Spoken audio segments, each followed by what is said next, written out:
নেহাত, শোন, তোর চোখে সৌন্দর্যতা কাকে বলে জানিস? না ভাই। শুনবি? তোরই ভালো, এমন মেয়ে খুঁজে বিয়ে করতে পারবি। কেমন মেয়ে ভাই?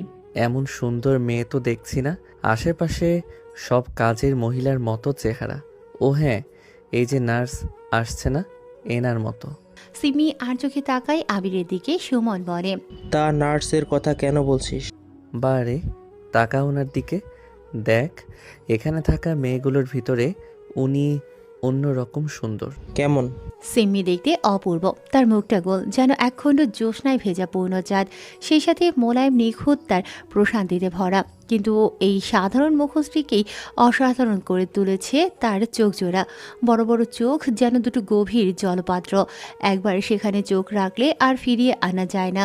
চোখের পাতাগুলো ঘন আর লম্বা, যেন প্রতিটা পলকে নিঃশব্দে গল্প বলে যায়।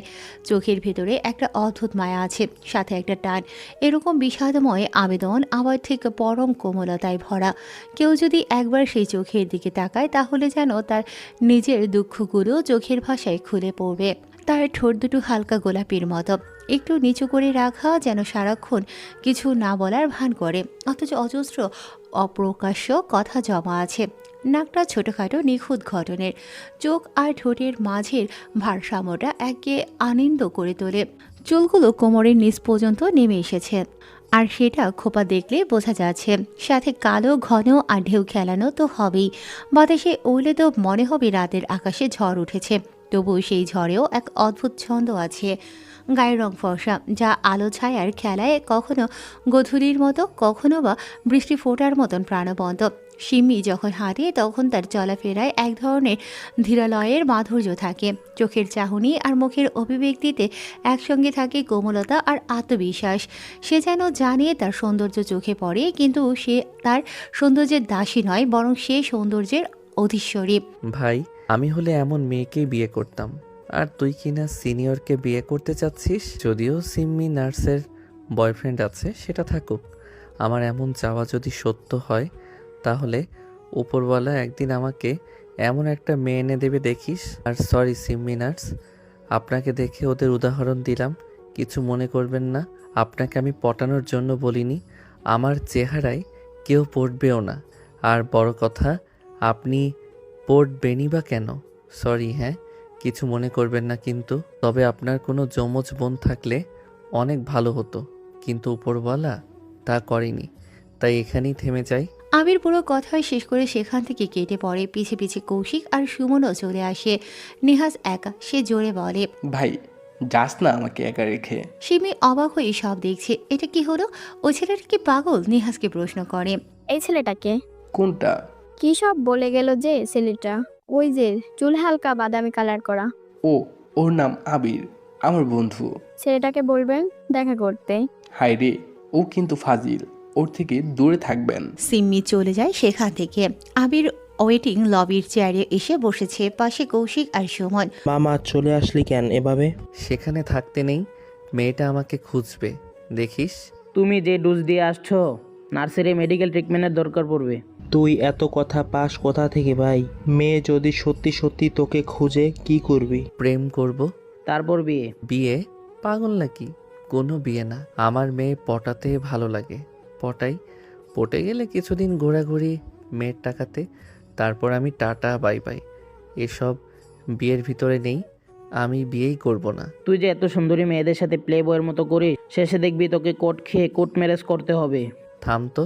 ওই যে মাঝখানে ছেলেটা, এদিকে শুনেন। ওরা তিনজন কথা বলছে, এমন সময় ছয়জন নার্সের ভেতরে একটা মেয়ে আবিরকে ডাক দেয়। আবির উঠে দাঁড়ায়। বন্ধুরা বলে, তুই তো শেষ রে। আবির ভাব নিয়ে এগিয়ে যায় সেদিকে। মেয়েগুলোর মাঝখানে এসে দাঁড়ায় সবগুলো সুন্দর। সিমি সবাইকে জানিয়েছে আবিরের কথা। আবিরকে ওরা খুঁজে বের করে। সিমি বলে, মিস্টার, কথা তো খুব বলেন, সবার দিকে তাকান, দেখেন আমার থেকে সুন্দর কিনা। আবির সবার দিকে তাকায়। আসলেই সবাই সুন্দরী, কিন্তু আবির তো সব থেকে বেশি চালু। আবির বলে, দেখলাম। বলেন কে কত সুন্দর। সবার কথা বলতে গেলে সবাইকে গভীরভাবে দেখতে হবে, কিন্তু সেটা আর সম্ভব নয়। যেখানে আপনাকে লাভ অ্যাট ফার্স্ট সাইটে প্রেমে পড়ে গিয়েছি, সেখানে এসব মেয়ের সৌন্দর্যতা নস্যি, আমি বলছি না আপনি আমার কথাই ইমপ্রেস হন, কারণ অনেক ছেলে আছে মিষ্টি কথা বলে মেয়ে পটায়, তারা প্লে বয় হয়। আমি অমন পছন্দ করি না। আমার কাছে যে সুন্দর আমি সেটা সরাসরি বলি। হ্যাঁ, তারা সুন্দর, কিন্তু আপনার মতো চোখ কারো নেই। তারা সুন্দর, কিন্তু আপনার মতো গাল কারো নেই। আবির একবার করে বলে আবার সবার দিকে তাকায়। সিমি তা বুঝতে পারে না। আবির সব কিছু বলে মুচকি হাসে। আবির জানে কাজ হয়ে গেছে। সে পকেট থেকে নাম্বার লেখা কাগজ বের করে সিমির হাতে ধরে। সিমি কেঁপে ওঠে। আবির সিমির হাতে কাগজটা গুজে দিয়ে সেখান থেকে চলে আসে। সিমি সহ বাকি মেয়েরা হাঁ করে তাকিয়ে থাকে আবিরের চলে যাওয়ার দিকে। মেয়েগুলো বলে, ছেলেটার কি সাহস, তবে মনে হচ্ছে সিম্মির কাছে সে ফিদা। সিমি লজ্জা পায়, সে ইন্টার্ন করছে। আজকে দিনের বেলায় ডিউটি ছিল আর আজই আবিরের মতো কারোর সাথে ওর দেখা হলো। সিমি তাড়াতাড়ি নাম্বারটা ওর ফোনে তুলে নেয়, মুচকি হেসে চলে যায় সেখান থেকে। আবির সবার কাছে আসে। কৌশিক এসে বলে, তুই নাম্বার দিলি, নাম্বার লিখলি কখন? আবির হেসে বলে, এমন অনেক কাগজে নাম্বার লিখে পকেটে রেখে দিছি ব্রো, সবসময় যে কাজে লাগে। আবিরের ফোন বেজে ওঠে। তাকিয়ে দেখে তার মা আরিনা ইয়াসমিনের কল। আবির তাড়াতাড়ি রিসিভ করে। হ্যাঁ মা, বলো। কোথায় আছিস? শুনলাম নেহেজাতের বিয়ে পিছিয়েছে, তা কি করিস? বাড়িতে আয়, দরকার আছে। ফট করে কেটে দেয় ফোন আরিনা। আবির একজনকেই ভয় পায়, সে হলো আরিনা। বাড়িতে থাকা সবাই ভয় পায় আরিনাকে, কিন্তু আবির একটু বেশি বাউন্ডুলে। ভয় কি আর সে ওভাবে পায়? তবু মায়ের অর্ডার, দ্রুত যেতে হবে। আবির বাইক চালাতে থাকে। বাইকের পেছনে একটি মিনি স্পিকার লাগানো আছে। আবির বাইক চালাচ্ছে আর সেটা থেকে গান বাজছে। আবির বাড়িতে আসে। দারোয়ান রমজান চাচা গেট খুলে দিয়েছে। উনি বাইকের সামনে এসে দাঁড়ায়। বাজান, ভুলে গেছো? কতজন আসছিল চাচা? 5 জন। আচ্ছা। আবির মানিব্যাগ থেকে 500 টাকা বের করে চাচাকে দেয়। উনি সেটা নিয়ে খুশি মনে সরে যায়। আসলে টাকাটা দিয়েছে বিশেষ কারণে। প্রতিদিন আবিরের বাড়িতে কোনো না কোনো মেয়ে আসবেই। বাড়ির ভিতরে ঢুকতে দেয় না রমজান। আবির কোট কিনে দিয়েছে ওনাকে। আবিরের বাবা সেজে মেয়েগুলোর সাথে বাড়ির সামনে কথা বলে বিদায় করে দেবে। রমজান আবিরের হয়ে কাজ করে। আজকে 5 জন মেয়ে আসছিল আবিরকে খুঁজতে। রমজান মিয়া তাদেরকে আবিরের বাবা সেজে কথা বলে বিদায় করে দিয়েছে। সেজন্যই আবির 500 টাকা তাকে দিয়েছে। আবির বাইক রেখে নামতে যাবে, তখনই আবিরের মাথার পেছনে একটা ঢিল এসে পড়ে। আবির আহ করে উঠে বলে, এমন হারামি রে, দিনে দুপুরে ঢিল মারে। আবির ঘুরতেই দেখতে পায় কালো হিজাব পরা একটা মেয়ে দাঁড়িয়ে আছে, হাতে ইটের ঢিল। আবির মাথায় হাত দিয়ে মেয়েটাকে দেখছে। হাইটে ফুটের সমান হবে আবিরের বুকের নিচ অবধি মেয়েটা। আবির তাকিয়ে বলে, ওই কে রে তুই? কার বাচ্চা রে? রমজান চাচা, এই বাচ্চা কোথা থেকে ঢুকলো বাড়িতে? মাথাটা ফাটিয়ে ফেললো রে। ওই লম্বুচিরা, বাচ্চা বলেন কাকে? হ্যাঁ, আমার নাম ঐশী, আমার বয়স 22, আমি অনার্সেও পড়ি। আপনি আমাকে বাচ্চা বলেন? লম্বুক খাটাস কোথাকার, আপনি কে? হ্যাঁ, আমার চাচুর বাসায় কি করেন? চুরি করতে আসছেন নাকি? দেখে তো চোর মনে হয়। আবির হাঁ করে তাকিয়ে থাকে। মাথার পেছনের ব্যথা মুহূর্তের ভেতরেই গায়েব হয়ে যায়। আবিরকে সে চোরের মতো দেখতে বলল। হোয়াট দ্য ফাও কথা। আবির বলে, আমি চোরের মতো দেখতে? বাচ্চা বলে কি? আগে সরেও সরেয়া পড়া শেখেন। আসছে অনার্সে পড়া মেয়ে, ঢিল মারলেন কেন? ওই আবার আমাকে অপমান। চাচুর বাসায় পেয়ারা ধরেছে, ঢিল মেরে পারছি, তাতে আপনার কি? হ্যাঁ, মাথায় হেলমেট পরে কি বাড়িতে চুরি করতে ঢুকেছে? হেলমেট বাহিনী কোথাকার। হেব্বি ফাজিল তো আপনি। চিনেন আমাকে? আঙুলের টোকা দিলে গড়িয়ে পড়বে। বাচ্চা ললিপপ নিবা? তোমার বাবা মা তোমাকে এভাবে ছেড়ে দিল কেন? কার বাসাতে আসছো বাচ্চাটা? কি বললেন? এবার যদি বাচ্চা বলেন আপনার যে কি করব। আর 1 মিনিট, মাথায় হেলমেট ছিল, আপনার মাথায় লেগেছে নাকি? মাথায় যেটাই থাক, আপনি জানতো পেয়ারা চোর। আপনাকে আমি। এমন সময় একটা মহিলা বাহিরে আসে। ঐশীর দিকে তাকিয়ে বলে, ওই সঙ্গের মতো দাঁড়িয়ে এত চিল্লাস কেন? ভেতরে ডাকছি না? তোর চাচিমা আর খেতে ডাকছে, জলদি আয়। আর ছেলেটা কে? জানি না মা, হেলমেট বাহিনী, মনে হয় চুরি করতে আসছে, যত সব। আবার কিছু মনে করো না বাবা, মেয়েটা অমনি। তুমি কি প্লাম্বার, পাইপ সরাতে আসছো? আবির যেন আরো এক ধাপ শখ খায়। মেয়ের কথা না হয় বাদ দিল সে, কিন্তু তাই বলে মেয়ের মা তাকে প্লাম্বার বলবে? আবিরের এখন ইচ্ছে করছে কলা গাছের উপরে উঠে ঝাঁপ দিয়ে মরে যায়। ভাগ্যিস ওর বন্ধুরা ছিল না। আমাকে কি দেখতে পাইপ সারানোর লোক মনে হচ্ছে। মানে ছেঁড়া ঢেলা প্যান্ট, গেঞ্জিটা আবার কোনোই অব্দি হাতা, তাই ভাবলাম। ওরা আর কিছু বলো না, ভেতরে চলে যায়।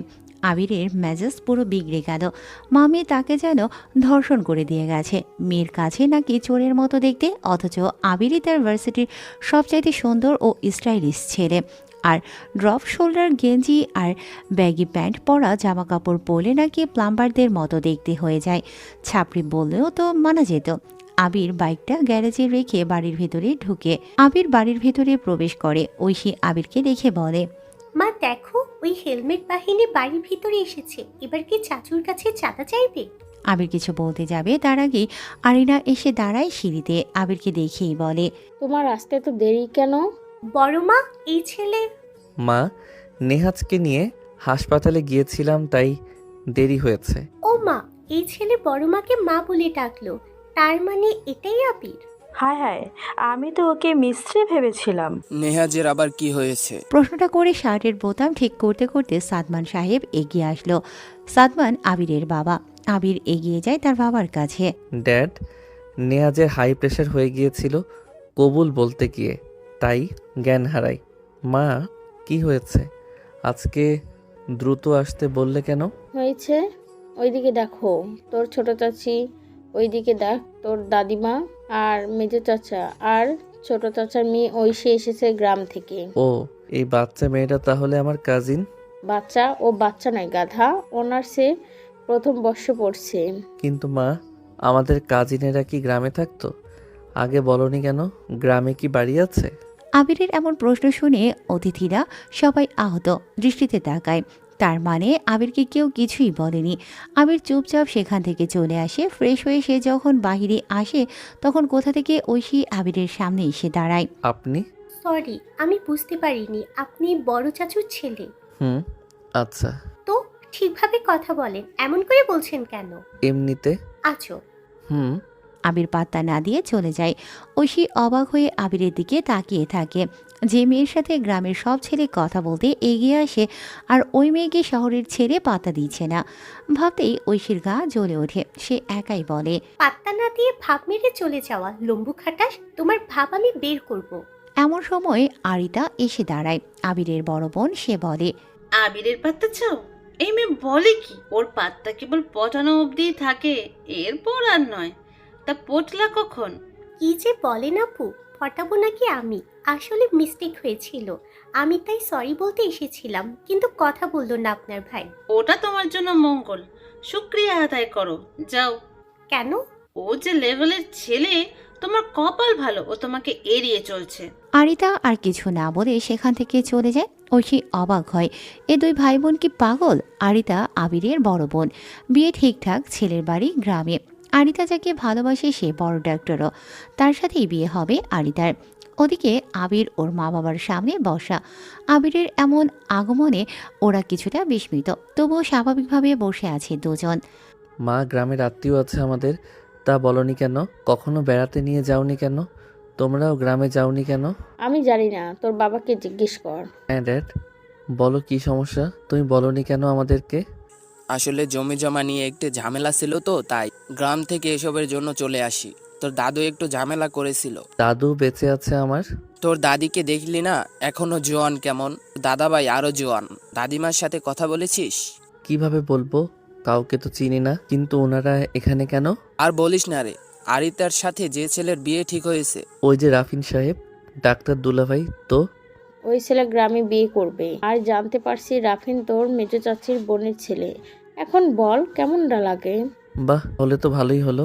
গ্রামে যাব আমরা? না, গ্রামে আমরা যাব না। বিয়ে হলে শহরেই হবে। কিন্তু কেন? ওই যে বললাম, গ্রামে যাব না তাই। আবির আর কিছু বলো না, সে বাইরে আসে। তখনই আরিতা এসে আবিরের কান টেনে ধরে। আপু লাগছে তো, ছাড়ো বলছি। ছাড়বো কেন? তোর সাহস এত বেশি কেন রে? আর বান্ধবী তোর সিনিয়র হয় না? হ্যাঁ তো? তোর জন্য আমাকে ফোন করে, তোর খোঁজ খবর নেয়, আবির কি করে, খেয়েছে কিনা, কেমন আছে। ওই এসব কি ধরনের কথা? তোর সিনিয়রও বাদ যাবে না? সবাইকে পটানো লাগবে? তুই বল, আমার বান্ধবীকে পটালি কিভাবে? যে জাঁতরেল মেয়ে ছিল, ছেলেদের আশেপাশে দেখলে খ্যাক করে উঠতো, আর এখন সেই মেয়ে তোর খোঁজ খবর রাখে। কি করেছিস বল। লাগে তো, আগে কানটা ছাড়ো বলছি। আরিতা আবিরের কান ছেড়ে দেয়, আবির কানে হাত দিয়ে হাত বোলাতে থাকে। আরিতা আবার চোখ পাকায়। কি হলো বল। বলছি তো বাবা, কিন্তু বলো, বকবা না। বকবো না। চৈতির মতো বই হাতে থাকা গসিপ ছাড়া মেয়েও যে পটে সেটা আমার জানতেই হবে। আর শালি তুই পটবি পট, আমার ছোট ভাইয়ের সাথেই কেন? তো আমার বান্ধবী না রে, দোষ তোর। বল কিভাবে কি করলি হরামি? আরিতার কথা শুনে আবির ঢোক গেল। আবির একদিন ওর আপুর ক্যাম্পাসে যায় রিচার্জের জন্য। ওদের আবার আলাদা করে কাজ দিয়েছিল হেড ডিন। এর জন্য আরিতা মোট 7 জন মিলে একটা রিচার্জ গ্রুপ তৈরি করে। আবির গিয়েছিল আরিতাকে আনতে। সেখানেই প্রথম চৈতিকে দেখে আবির। মেয়েটা চশমা পরে, চুলগুলো কোরিয়ানদের মতো স্টাইলে কাটা, দেখতে এত বেশি কিউট যে আবিরের নজরে সরছিল না। আর বড় কথা, আবির বাদেও আশেপাশে ছেলেরা চৈতিকে দেখছে। পরে আরিতার থেকে টেকনিক্যালি জিজ্ঞাসা করে জানতে পারে চৈতি কেমন টাইপের। ছেলেদের পাত্তা দেয় না, বই নিয়ে বিজি থাকে সব সময়। আবির বুঝে যায় মেয়েটাকে পটাতে হলে তার কি কি দরকার হবে। যেদিন যেদিন আরিতা মিস করতো সেদিন আবির যেত ভার্সিটিতে। আবির ভার্সিটিতে গিয়ে আরিতার আরেক বান্ধবীকে বলে, আপু, প্রীতি নামের কাউকে চিনেন? উনি কোথায় বলতে পারেন? আমি ওনার কাছে অনেক টাকা পাই, উনি চিনবে। আবির আমার নাম। কথাগুলো বলে আবির চলে আসে। সেই মেয়েটা চৈতির কাছে যায়, চৈতিকে বলে, চৈতি, আবির নামে কাউকে চিনিস? তোর কাছে নাকি টাকা পাবে অনেকগুলো, তুই নাকি দিস নাই। চৈতির বান্ধবীর কথা শুনে চৈতি ভাবে যে তার কাছে কোনো ছেলে টাকা পাবে। আবির এটাই চেয়েছিল যে চৈতি যেন তার কথা ভাবে। ঠিক তার 2 দিন পর সকালের সময় আরিতার শরীর খারাপের জন্য আসেনি রিচার্জ সেন্টারে। আবির বারান্দায় দাঁড়িয়ে আছে, চৈতি সিঁড়ি দিয়ে নামছে। মুখে সেই সিগনেচার কুল লুক। আবির হেলান দিয়ে দাঁড়িয়ে, চৈতি সহ তার বান্ধবীরাও আছে। সেই মেয়েটাই চৈতি আবিরকে দেখিয়ে দিয়ে বলে, চৈতি, ওই যে ওই ছেলেটা, তোর কাছে টাকা পাবে নাকি? চৈতি তাকায় আবিরের দিকে। সাদা ঢিলে শার্টের সাথে কালো প্যান্ট ও সাদা কেটস পরা, চুলগুলো বাদামি রঙের কালার করা, হাতে একটা বই। আবিরের হাতে যে বইটা আছে সেটার নাম কোরআন ও বৈজ্ঞানিক রিসার্চ। চৈতির বইটা খুবই পছন্দ। আবির সেটা হাতে মনোযোগ দিয়ে পড়ছে। চৈতির শুরুতেই ভালো লেগে যায়। ঝাড়ির বদলে বেশ ঠান্ডা মেজাজ নিয়ে আবিরের কাছে আসে। আবিরকে বলে, এই যে মিস্টার, আপনি কি আমাকে খুঁজছেন? আবির চুপ, বইয়ের দিকে তাকিয়ে আছে। চৈতি যেন নিজের অস্তিত্ব খুঁজে পায় আবিরের ভেতরে। সে একদম একই রকমভাবে বই পড়ে। চৈতি আবার বলে, হ্যালো মিস্টার, আপনি নাকি আমাকে খুঁজছেন? টাকা পাবেন নাকি আমার কাছে? কিসের টাকা? আবির তাকায় চৈতির দিকে, তারপর বেশ নরম কণ্ঠে বলে, হ্যাঁ, পাবো তো। মানে কি আপনি? আমি কি আপনাকে চিনি? আমি চিনি। তো এখানে টাকা আসলো কোথা থেকে? কেন আসবে না বলুন তো? রোজ রোজ যে আমার মেডিকেল খরচ হচ্ছে সেটা তো আপনার জন্যই। আপনি টাকা দেবেন না তো কে দেবে? মানে কি? কিসের মেডিকেল খরচ? কি করেছি আমি? করেছেন তো। রোজ রোজ যে আপনি আমার মন আর মস্তিষ্কে ঘোরাফেরা করেন, তার জন্য আমি দিন দিন দুর্বলতায় ভুগছি। হার্ট অ্যাটাকের সম্ভাবনা বেশি, মাথা ব্যথা শুরু হয়। এসবের জন্য মেডিসিন প্রয়োজন। এগুলোর খরচ আপনি ছাড়া আর কে বহন করবে? আবিরের কথা শুনে সামনে থাকা 4 জন সিনিয়র হাঁ হয়ে যায়। চৈতি কি বলবে বুঝতে পারছে না। পেছনে তাকিয়ে মেয়েগুলো মুখ টিপে হাসি শুরু করে দিয়েছে। চৈতি এবার রেগে যায়। আবিরের ঝাড়ি দিতে যাবে, তার আগেই আবির বলে, ঝাড়ি দিলে আমি স্ট্রোক করতে পারি, তখন কিন্তু খরচটা আরও বেশি। কথাটা বলে আবির হন হন করে উল্টো দিকে হাঁটা শুরু করে। চৈতির কাছে আসে ওর বান্ধবীরা, সবাই ঘিরে ধরে বলে, চলে এসেছে তোমার জীবনের প্রথম অধ্যায় বস। তুমি তো আজকাল মেডিকেল খরচ বহন করা শুরু করবা গো। তা কত টাকা জরিমানা হলো? তোরা থামবি? ছেলেটা কে রে? আগে তো ল্যাবের আশেপাশে দেখিনি। জানি না, তুই জানিস? উফ, তোরা চুপ কর। চল তো, ফালতু ছেলে বলে। এরপর আর কিছুদিন ছেলেটার দেখা নেই। চৈতির থেকে ওর বান্ধবীগুলো বেশি চৈতির কাছে এসে বলা শুরু করে, কি রে, তোর হার্টের রোগী কোথায় রে? আরিতা প্রথমে এসব না বুঝলেও চৈতিকে চেপে ধরে। কি হয়েছে রে চৈতি? ওরা এসব বলে কেন? আর বলিস না, একটা লম্বা করে ছেলে একদিন ল্যাবের সামনে দাঁড়িয়েছিল। সে আমাকে বলে আমার কাছে নাকি অনেক টাকা পাবে। বলি কেন? ছেলেটা বলে মেডিকেল খরচ। আমি নাকি ওর মনে ঘুরে বেড়াই, সেজন্য হাড়ের সমস্যা হচ্ছে, ডাক্তার দেখানো লাগছে। কেমনটা লাগে বল? এইসব শেষ বয়সে এসেও শোনা লাগবে? আরিতা এসব শুনে হাসতে থাকে, কিন্তু আরিতা তো জানে না তারই ছোট ভাই চৈতির পেছনে লেগেছে। অবশ্য আবির ভালো করেই জানে আরিতা এসব জানলে তার হাওয়া প্রেমটাতে পুরো বাঁশঝাড় ভরে দেবে। এজন্য আবির সব কিছু প্ল্যান মাফিক করছে। এরই ভিতরে আরিতাকে রাফিনের বাড়িতে ইনভাইট করে। আংটি বদল সব হয়েই ছিল। 2-3 দিন আরিতা আসবে না, আবিরের সুযোগ। আবির আজকে নতুন কিছু অ্যাপ্লাই করার জন্য এসেছে। ভার্সিটির গেটের কাছেই চৈতিদের দাঁড়িয়ে থাকতে দেখে। আবির এগিয়ে যেতে থাকে, কিন্তু হঠাৎ সে থেমে যায়। ভার্সিটির সামনের রাস্তায় ফুটপাতের গা ঘেঁষে 50 ঊর্ধ্ব এক লোক ফলের ঝুড়ি নিয়ে বসেছে। আম, কলা, পেয়ারা, মানে বাড়িতে যেসব ফল হয় সেসব বিক্রি করছে। রোদের ভেতরে বসা, কিন্তু সমস্যা বাঁধে এই ভার্সিটির ছাত্র দলের নেতা রাশিক 5 জন ছেলে নিয়ে এসেছে সেখানে। প্রায় অর্ধ বছর হতে চলেছে সরকার পতনের পরই বিরোধী দলের সব নেতা ছেলেপুলেরা দিনে দুপুরে অনেক ঝামেলা করে বেড়াচ্ছে, অথচ আন্দোলন করলো ছাত্ররা আর ফয়দা নিল অন্য দলের নেতারা। মাঝখান থেকে স্টুডেন্টদের সুবিধা তো দূর, কাজের কাজ কিছুই হয়নি। রাশিক সামনে এসে বলে, কই দাদু, আজকের টাকাটা দাও। দাদু ভাই, আজকে 1 টাকাও বিক্রি করতে পারিনি। তোমার দাদিমা অনেক অসুস্থ ছিল, টাকা লাগছে। আজকেও টাকা লাগবো, বাড়িতে আমার তো কেউ নাই, আজকে দিতে পারুম না। চুপ কর, রোজ রোজ তোর একই গান শুনতে ভালো লাগে না। ভার্সিটির সামনে তোকে ফল বিক্রি করার অনুমতি দিছি, দে 500 টাকা বের কর। টাকা নাই গো ভাই, এইটা দিলে চলমু কেমনে? তোমরা রোজ আসো, 500 টাকা নিয়ে চলে যাও, না দিতে পারলে ফল নিয়ে যাও। এমন করলে কিভাবে চলে? কত দাম বাড়িয়ে বিক্রি করব? ভাইরা কও তোমরা। পেয়ারা খুব জোর 50 টাকা দাম হয়, যদি 100 কই কেউ নিব? তোমরা আজকে যাও। টাকা তাহলে দিবি না? না, আজকে পারুম না। এই ঝুড়িগুলো ধরে রাস্তায় ফেল সব। কথাগুলো শুনেই রাশিকের পেছনে থাকা ছেলেগুলো বৃদ্ধের ফলের ঝুড়ি ধরে রাস্তার উপর ফেলে দেয়। বৃদ্ধ উঠে ওদের হাতে পায়ে ধরতে থাকে। রাশিক বৃদ্ধকে পা দিয়ে সরিয়ে দেয়। আবির বাইক থেকে নামলো। চৈতিরা এগিয়ে গিয়েও থেমে যায়। চৈতির সেই বান্ধবী রিপা বলে, দোস্ত, ওদিকে দেখ, তোর হার্টের রোগী। জ্যাম পড়ে যায় রাস্তায়। একটা ছেলের হাতে ব্যাট ছিল, সে অটোতে বসা। আবির সেটা হাতে নিয়ে এগিয়ে যায়। বৃদ্ধটা আবিরের পায়ের কাছে এসে বলে, দাদু উঠুন। আবির তাকে উঠিয়ে ফুটপাতের ওপরে বসায়। কপাল কেটে গেছে তার। আবির রাশিকদের বলে, কিরে তুই এখানে কেন? তুই না অন্য ভার্সিটির ছেলে? তোকে তো আমি দেখেছি কোথাও। একদল খেয়েছে, আরেক দল ক্ষমতায় আসার আগেই খাচ্ছে। তবে সেটা সরকারি খাতের থেকে নয়, জনগণের রক্ত চুষে খাচ্ছে। সরকারের খাত হতে টাকা সরানো অন্যায়, কিন্তু জনগণের রক্ত চুষে খাওয়াটা ঘোর অন্যায় রে। বৃদ্ধের কাছে মাপচা আর ফল নষ্ট বাবদ 30,000 টাকা দিয়ে যাবি জরিমানা হিসেবে। আবিরের কথা শুনে হাসতে শুরু করে ওরা। রাশিক বলে, পাগল নাকি? কি বলছিস? তোর মাথা ঠিক আছে? যা এখান থেকে, না হলে তোর অবস্থা ওর মতোই করব। জরিমানা 20,000 টাকা দিবি কিনা? হ্যাঁ অথবা না। এই দেখছিস কি, ওটাকে মারিস না কেন? আবিরের দিকে 2 জন ছেলে দৌড়ে আসে। আবির ব্যাট হাতে নিয়ে একটা ছেলের মাথায় জোরে দেয় বাড়ি। ব্যাট ভেঙে যায় আর ছেলেটা ছিটকে একটা অটোর কাছে যেয়ে পড়ে। রাশিকেরা থেমে যায়। আবির তার শার্টের হাতা গুটিয়ে নিয়ে বলে, ওয়ার্নিং একবারই মানায়, বারবার ওয়ার্নিং দিলে তার মূল্য থাকে না। এই জানিস আমি কে? তোকে আমি মেরে ফেলবো। আমার প্রয়োজন নেই জানার তুই কে, বরং তোর প্রয়োজন আছে আমি কে। সরকার আসবে যাবে, কিন্তু আমার পজিশন থাকবে সারা জীবন। আবির রাশিকের কাছে এগিয়ে আসে। রাশিকের গালে লাগাতার কতগুলো চড় মারা শুরু করে। অন্য ছেলেগুলো ভয়ে পালিয়েছে।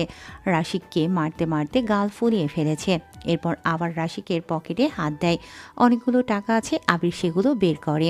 ফলের জরিমানা, চাঁদার জরিমানা আর বৃদ্ধের চিকিৎসার খরচ মিলিয়ে 30,000 টাকা হয়েছে।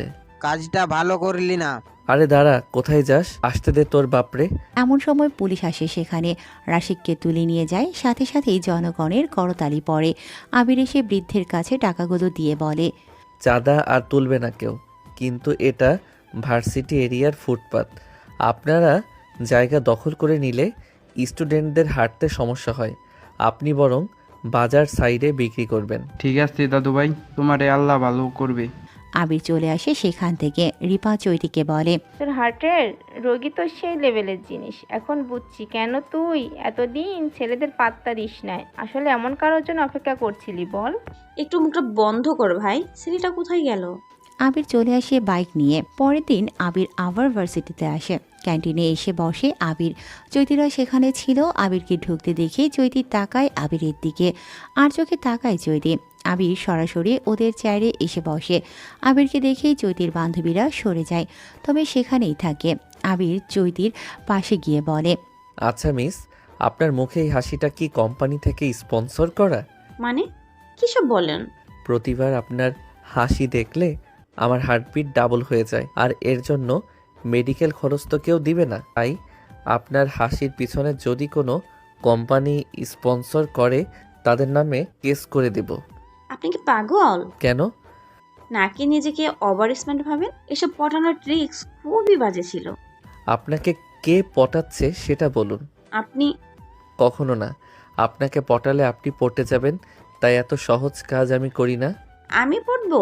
কখনো না। পটবেন? না। বাজি ধরবেন?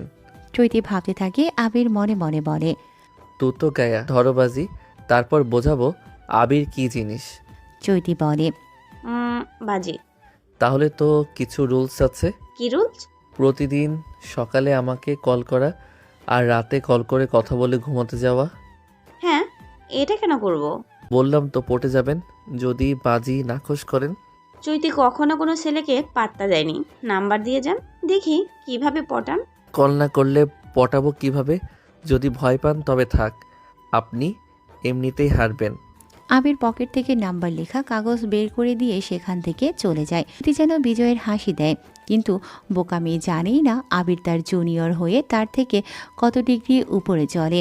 এর পরের দিন লাইব্রেরিতে আসে আবির। সেখানে চৈতি বুক সেলফকে বই খুলছে। আবির ঢুকে একই সেলফে দাঁড়ায়। পেছন থেকে আবির ফট করে বলে, কোন বই খুঁজছেন? আপনি? ফোন করেননি তো, তাই এলাম। করব, সময় হোক। বই খুঁজছি, সাইকোলজি অফ হিউম্যান বিহেভিয়ার। দারুণ, তাহলে তো আপনি আমাকে পড়ার জন্য রেডি।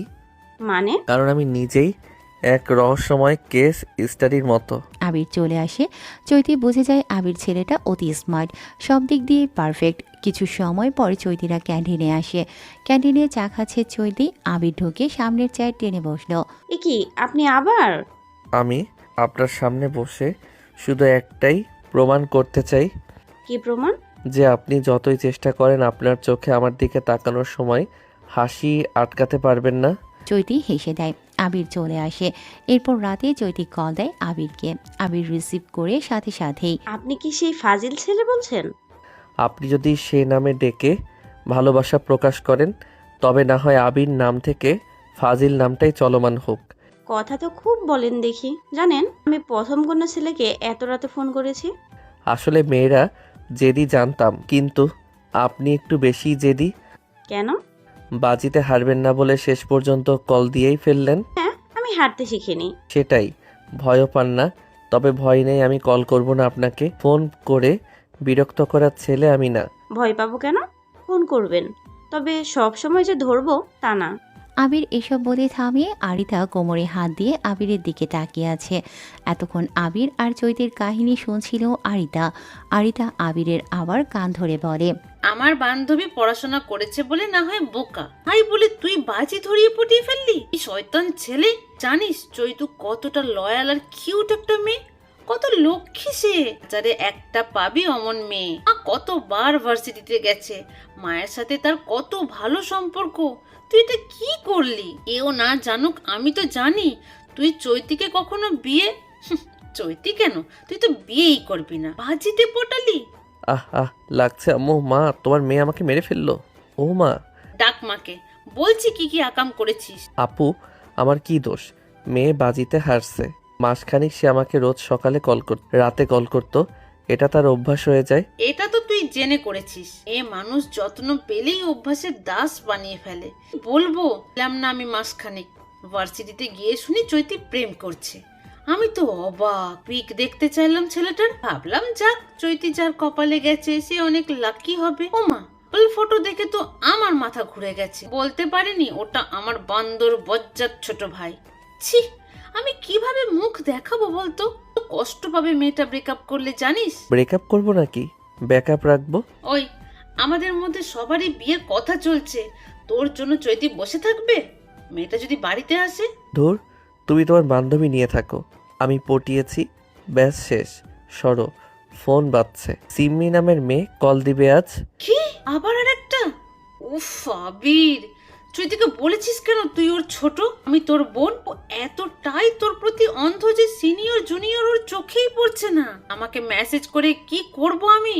আবির কিছু না বলে সেখান থেকে চলে আসে। আরিতা কপাল কুঁচকে আবিরের দিকে তাকিয়ে থাকে। ছেলেটা বান্দর হয়ে গেছে। আল্লাহ, কেন যে আবিরকে চেহারা ভালো দিচ্ছে। আর মেয়েগুলোই হয়েছে এক। সাহসী কোনো ছেলে পেলে মিষ্টি কথাই পটে যায়। আপনি কি হাবির ভাই বলছেন? আবির হেসে জবাব দেয়, আপনি সিম্মি? কিভাবে বুঝলেন? আপনি ছাড়া আমার নাম্বার তো কারো কাছে নেই, আর মেয়ে মানুষ আপনি ছাড়া কেউ কল করবে না। মিথ্যা কথা। মিথ্যা? শুনেছি সুন্দরী মেয়েরা মিথ্যা কথা বললে পটে যায়। আপনি কোনটা, পটবেন নাকি সুন্দরী না? সিম্মি ট্রাপে পড়ে গেছে।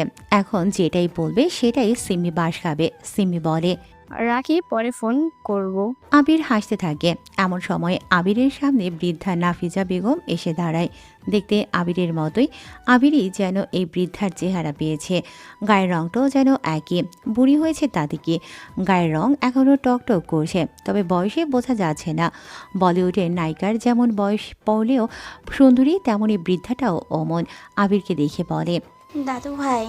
আবির বুঝতে পারে এটাই তার দাদিমা। আবির কিছু সময় তাকিয়ে থেকে বলে, আপনি আমার দাদিমা? হ্যাঁ রে ভাই, দেখেছি তোর চেহারা আর আমার চেহারা কত মিল।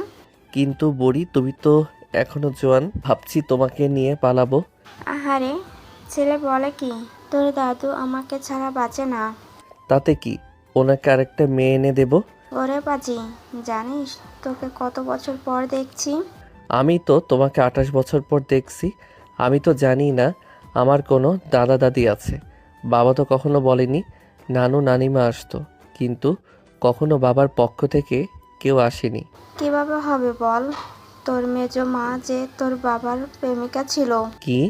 আবির যেন আকাশ থেকে পড়ে। আবির যেন অবাক হয়ে হাঁ করে তাকিয়ে থাকে। দাদিকে নিয়ে ঘরে চলে যায় সে। বিছানায় বসায়। আবির দাদির পাশে বসে। আবিরের মাথা ধরে দাদির কোলে রাখে। আবিরের সুন্দর করে স্টাইল করা বড় চুলগুলো 12টা বাজিয়ে টেনে দিতে থাকে। আবির বলে, ঘটনা কি দাদিমা? শোন, কাউকে বলিস না। হ্যাঁ, তোর বাবা আর তোর মেজো চাচি 1.5 বছরের ছোট বড়। কি সাংঘাতিক! তোর কি জোর ছিল? তোমাকে একটু শান্তি দিত না? এইসব কি বলিস? হ্যাঁ, শরম করে না বুঝি? ওরে বাপরে, লজ্জায় দেখি লালও হচ্ছে বুড়িটা। এমন বউ আমার চাই চাই। থাম, শোন আগে তো। তোর মেজো চাচিকে তোর বাবা ভালোবাসতো, আর তোর মেজো চাচিও তোর বাবাকে অনেক ভালোবাসতো। কিন্তু সব ঝামেলা হয়ে যায় সালমান মানে তোর মেজো চাচার জন্য। সালমান মেজো বউ সাদিয়াকে ভালোবাসতো। রোজ তোর মেজো চাচি সাদিয়ার পিছনে ঘুরতো। সাদিয়াকে ভালোবাসার কথা বলেছিল, আরো অনেক বাজে কথা বলেছিল তোর চাচা। তোর দাদুর প্রভাব দাপটে তখন ছিল, এখনো আছে। তাই কেউ এসব নিয়ে তোর দাদুর কাছে বিচার দিত না। এরপর সাদিয়া তোর মেজো চাচাকে চর মারে। তোর বাবাকেও বলে সবটা। তোর বাবা বাড়িতে এসে সালমানের সাথে অনেক মারামারি করে।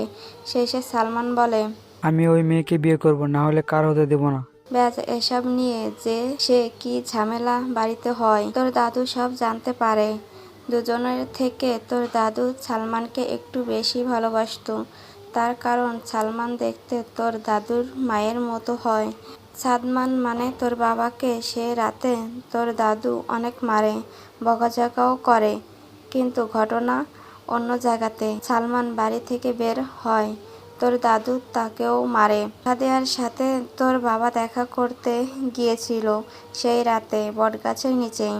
জায়গাটা এখনো আছে। তোর বাবা দেখা করে বাড়ি আসে, আর সাদিয়াও তার বাড়ি চলে যায়। তবে যাওয়ার পথে তোর চাচা সাদিয়াকে আটকায়।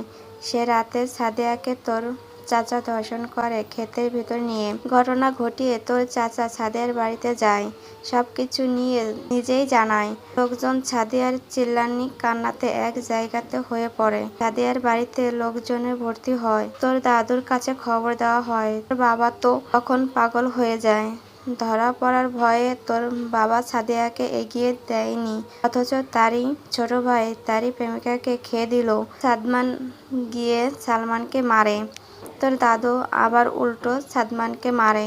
তারপর ঘটনা আরো বৃহত্তম হয়। সাদিয়ার বাবা বলে, আমার মেয়ের সর্বনাশ করছে চৌধুরী বাড়ির ছেলে, আমার কি হবে? তোর দাদুর বিরাট দাপট, সে হুঙ্কার দিয়ে বলে, যেই কাজ করেছে সেই সাদিয়াকে বিয়ে করবে। তোর বাবা তো আরো ক্ষেপে যায়। সে বলেছিল যেটাই হোক সেই সাদিয়াকে বিয়ে করবে, কিন্তু তোর দাদু তা হতে দেয়নি। দেবেই বা কি করে? মান সম্মান যে আরো যাবে। ছোট ভাইয়ের নোংরা জিনিস বড় ভাই বিয়ে করবে, এটা কি হয়?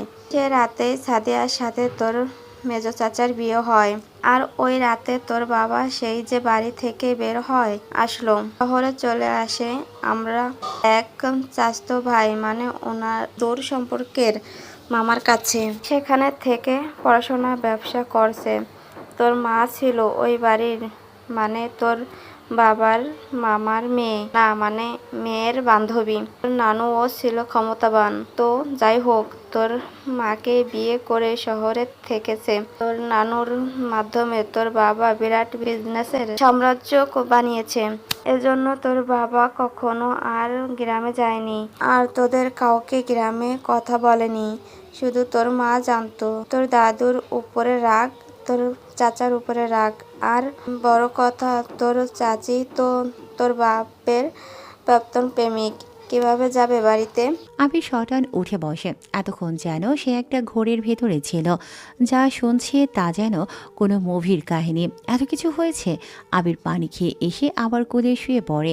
দাদির চুল টানা খেতে আবিরের বেশ ভালোই লাগছে। আবির প্রশ্ন করে, কি একটা প্যাঁচালো সম্পর্ক হয়ে গেছে বলো দাদিমা? আমার না হওয়া মাকে আমার দেখতেই হবে দাদিমা। বাবা আমারে খেপায়, ব্যাডারে এইবার পেয়েছি। 1 মিনিট দাদিমা, মেজো চাচা ছোট চাচিমা তার মেয়ে আর তুমি আসছো। বাবা মেজো চাচার সাথে কথা বলছে। না রে, তোর চাচা কিন্তু অনেক ভালো। এখন বিয়ের পর সে যেই ভালো হয়েছে। মাছ কালাম পরে বিজনেস সামলায়, অনেক নাম ডাক। চাচা পুরো উপজেলায় অনেক নাম। ঝামেলা একটা আছে, ওটা তোর জানার দরকার নেই। হ্যাঁ, তোমরা এত বছর পর এখানে আসলে কেন? আগে আসোনি কেন? আবিরের কথা শুনে দাদিমা দীর্ঘ একটা নিঃশ্বাস নিলেন। কিছু সময় আবিরের চুলগুলো মুঠো করে ধরে রাখে। বেরি আবিরের চুলের 12টা বাজাবে আজ। নীরবতা কাটিয়ে দাদিমা বলল, তোর দাদু অসুস্থ হয়ে পড়ে, স্বপ্নে তোর বাবাকে দেখে। অসুস্থর ঘরে আমার বড় ছেলে কই, আমার বড় ছেলে কই শুরু তোলে। এর ভিতরে স্বপ্নে দেখে তোর বাবা অ্যাক্সিডেন্ট করেছে। তোর বাবার অনেক রক্তের দরকার, বাবা নাকি আর নেই। পর থেকে তোর বাবাকে দেখার জন্য পাগল হয়ে গেছে, কিন্তু উনি আসবে না। বুঝিস না বেটা, মানুষ কি পারুক বা না পারুক, কষ্টে মরে গেলেও জেদ কমবে না। তিনি যে দেখতে পাগল হয়েছে সেটা যেন আমরা গোপন রাখতে হয়েছে। ও তুইও গোপন রাখবি। আরেকটা কারণ হলো তোর বোন আরিতা, ও তোর সেই বাবার প্রেমিকার বোনের ছেলে, মানে তোর মেজো চাচির বোনের ছেলে। সে চেয়েছে গ্রামে বিয়ে করবে। এখন যে বাড়িতে জানানোর পর সেখান থেকে এখানে লোক আসে আরিতাকে দেখতে। সব পরিচয় জানার পর বাদে ঝামেলা। বাবা আরেকটু বেঁকে বসে। সেই জন্য তোর দাদু পাঠিয়েছে তোরকে নিয়ে যেতে। তোদের সবাইকে গ্রামে যেতে হবে, না হলে বুড়োটা খেপে যাবে। এর জন্য তোর মেজো চাচাকেই পাঠিয়েছে। তোর মেজো চাচা এসে তো তোর বাবার সাথে এখনো কথা বলেনি। আমি চাইছি তুই তোর চাচার সাথে কথা বল, তারপর তোর বাবার সাথেও। সব কিছু ঠিকঠাক করে চল গ্রামে। আবির সব শুনে ভাবতে থাকে এই ঝামেলা কিভাবে মেটাবে। এমন সময় শোনা যায় কোনো মেয়েলি কণ্ঠ, দাদিমা, ও দাদিমা। এই তো আমি। মেয়েটা দরজায় উকি মারে ঐশী এসেছে। আবির তার দাদিমার কোলে শুয়ে এতক্ষণ ওর বাপ দাদার ইতিহাস শুনছিল। সন্ধ্যা পার হয়েছে। বাড়ির পেছন থেকে ল্যাম্পপোস্টের আলো ঠিক যেন অলস কোনো বিড়ালের মতো জানালা দিয়ে ঘরের ভেতরে ঢুকে মেঝেতে সাদা ছায়া ফেলে রেখেছে। জানালার পর্দাটা হালকা দুলছে, আর বাতাসে মিশে আছে শিউলি ফুলের মিষ্টি গন্ধ। বাইরের আঙিনায় সন্ধ্যা পাখির ডাকের সাথে মিশে আছে হাসনাহেনা ফুলের গন্ধ। ঘরের ভেতরটা শান্ত আরামদায়ক। বিছানার একপাশে শুয়ে আছে আবির। 6 ফুট 2 ইঞ্চি লম্বা চওড়া দেহ, মাথাটা দাদিমার কোলে রাখা। দাদিমার আঙুলগুলো আস্তে আস্তে তার চুলে বুলিয়ে দিচ্ছে। মুখে স্নেহের চিরচেনা হাসি। আবিরের চোখ বন্ধ করে আছে, যেন দুনিয়ার সব ঝামেলা থেকে মুক্তি পেয়েছে এই একজোড়া মমতাময় হাতের ছোঁয়ায়। ঠিক তখনই করিডোরে শোনা গেল হালকা পায়ের শব্দ আর দাদিমাকে ডাকার কণ্ঠ। ঐশী তার দাদিমাকে খোঁজে। মেজো চাচা ডাকছে তাকে। ঐশীর চোলগুলো খোপায় বাঁধা, কপালে সামান্য ঘাম জমে আছে, কিন্তু চোখে স্বভাব সিদ্ধ ঝিলিক। দাদিমা উত্তর দেয় সে কোথায় আছে। দরজায় এসে থামল ঐশী। ভেতরে আছে সে। ভেতরের দৃশ্য দেখে ঠোঁটের কোণে মুচকি হাসি খেলল ওর, কিন্তু হাসির আড়লে অদ্ভুত একটা খোঁচা, হালকা ঈর্ষা, হালকা অভিমান মেশানো। ঐশী বলে, বাহ দাদিমা বাহ, নতুন মানুষ পেয়ে আমাকে ভুলে গেছো। গলায় অভিযোগের সুর, কিন্তু ঠোঁটে মিষ্টি হাসি লেগেই আছে ঐশীর। আবির উঠে বসল, ঐশীর দিকে তাকায়। দাদিমা হাসে। ঐশী আবার বলে, এতটা কি তবু কথা কও না বইয়ের মতো হয়ে গেল। বউ তো তার নতুন মানুষের কাছে। দাদিমা মাথা নাড়লেন, যেন এই অভিযোগ একদমই মেনে নিতে পারছেন না। দেখ তো আমার নাত ভাই তে আমার মতো হয়েছে, কত সুন্দর। শোন ঐশী বুড়ি, তোর জন্য এমন একটা জামাই খুঁজে দেব, বুঝলি? ঐশী ভ্রু কুঁচকে নাক সিটকায়, তারপর বলে, থাক থাক, আর দরকার নেই, চোর জামাই লাগবে না। আবির হালকা ভ্রু উঁচু করল, ঠোঁটের কোণে দুষ্টু হাসি। সেও উত্তর দেয়, দাদি ওই বাচ্চা মেয়েকে কে বিয়ে করবে? আমার রুমের দরজার যে হাইট, তাতে ওর মতো মেয়ে 2টা লাগবে ধাক্কা খেতে। ঐশী তৎক্ষণাৎ তেড়ে আসে, চোখে রাগ আর মুখে খোঁচার ঝড় নিয়ে বলে, বাচ্চা? আপনি আবার আমাকে বাচ্চা বললেন? না হয় আমি একটু হাইটে কম, 5 ফুট কি কেউ হয় না? আপনি 6 ফুট 2 ইঞ্চি বলে কি সবাইকে বাচ্চা বলবেন? গন্ডার একটা। গন্ডারের সামনে যে একটা হাড় থাকে, ওইটা আপনি। আবির হাসতে হাসতে বলে, ওটা হাড় নয়, শিং বলে। আর আমি শিং দিয়ে এখন বাচ্চাকে গোতা দেব? গন্ডার বলা আমাকে? দাদিমা হাসি আটকানোর চেষ্টা করছেন, কিন্তু ঠোঁট কাঁপছে। আবিরের চোখে একরকম শিকারীর দুষ্ট ঝিলিক। বিছানা থেকে ধীরে ধীরে উঠে দাঁড়ায় সে। গা ছমছমে ভাব নয়, বরং ধীর গতিতে এগিয়ে যায় ঐশীর দিকে, যেন সামনে থাকা শিকারকে ভয় পাওয়ার সময় দেওয়ার সুযোগ সে একদমই দেবে না। তবে ঐশী বুঝতে পেরে ঐশীর সাথে সাথে এক পা পিছিয়ে যায়, কিন্তু মুখের ভাষা এখনো কেটে কেটে বের হচ্ছে ওর। আপনার এই বিশাল শরীর নিয়ে কই আসছেন? কেন? দূরে থাকুন, না হলে কি করবেন? আপনার ওই 5 ফুটের গড়নে কি কোনো নিনজা পাওয়ার আছে? আমার 5 ফুটের ভেতরে এত তেজ আছে যা আপনার মতো গন্ডারকে ধপাস করে ফেলে দিতে পারে। তাই নাকি? আমার ওজন কত জানেন? চুপ। আবির নাটকীয়ভাবে নিজের বুকের দিকে তাকায়। ও ধপাস করে ফেলবে? আমার মনে হয় তুমি ধপ করে আগে পড়ে যাবে।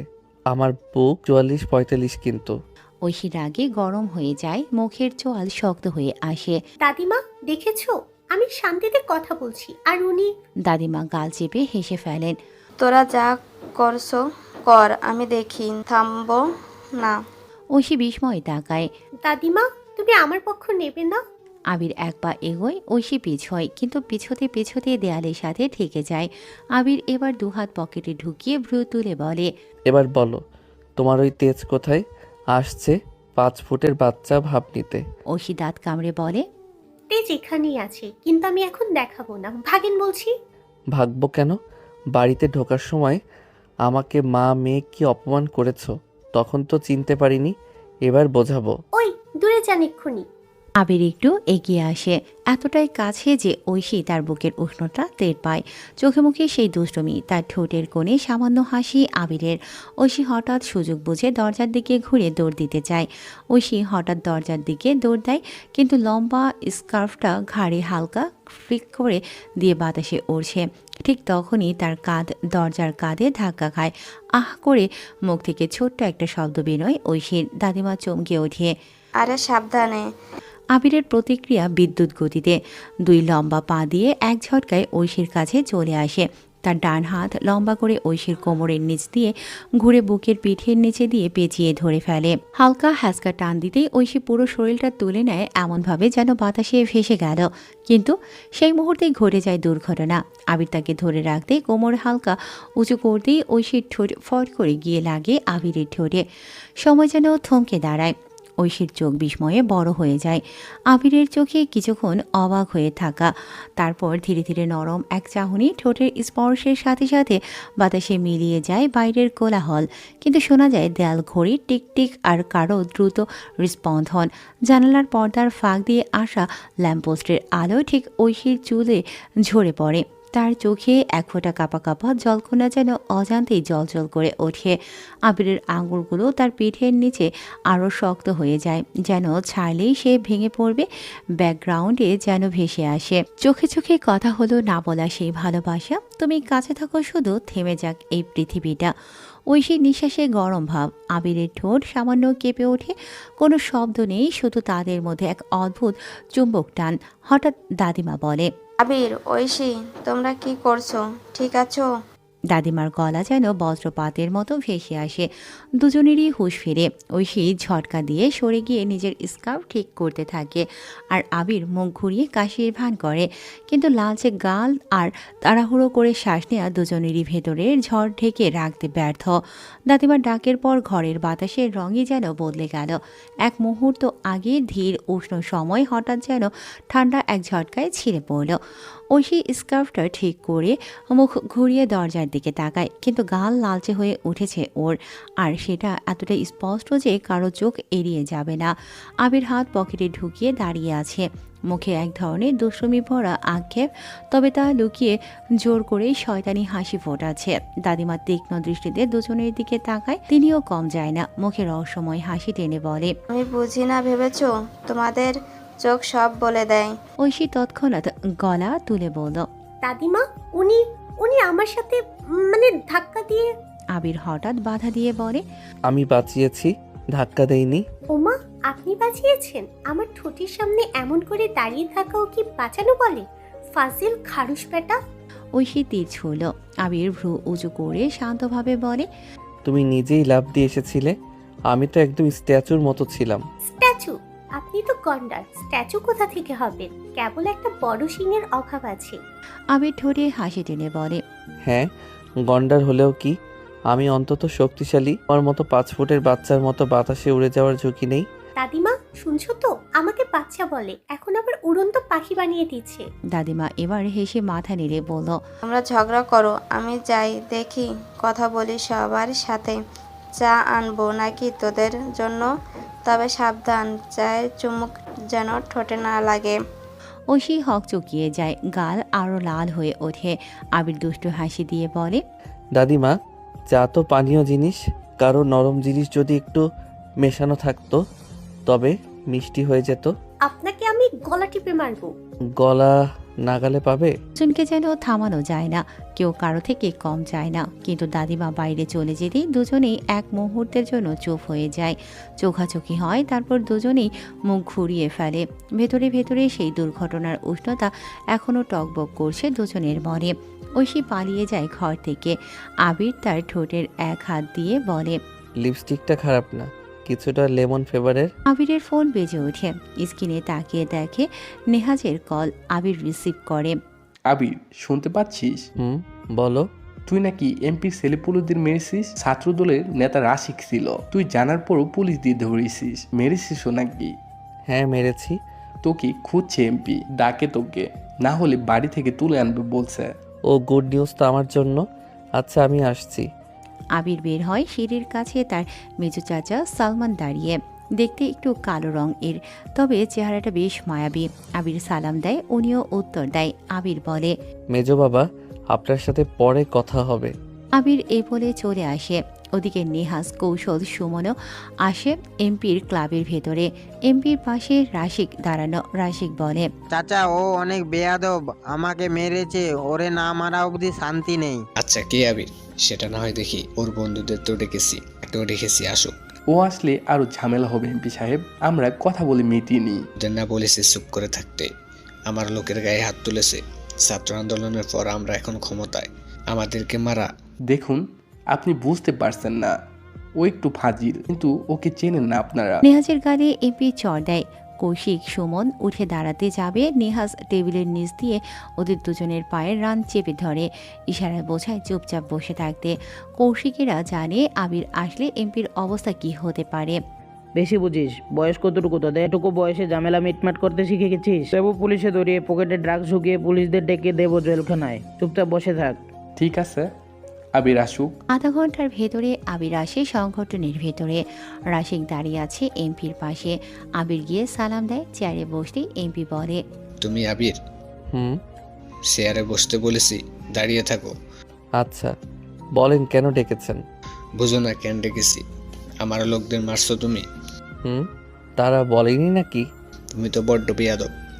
অনেকে বলে, শুনতে তো ভালোই লাগে। চুপ করো, আমার ছেলেপুলেদের মারছো, ওরা যেটা ইচ্ছা করবে সেটা নিয়ে তোমার কি? তোমাদের সব কটাকে এখানে মেরে রেখে দেবো। ফাজলামি করো আমার সাথে? আচ্ছা, এই ব্যাপার।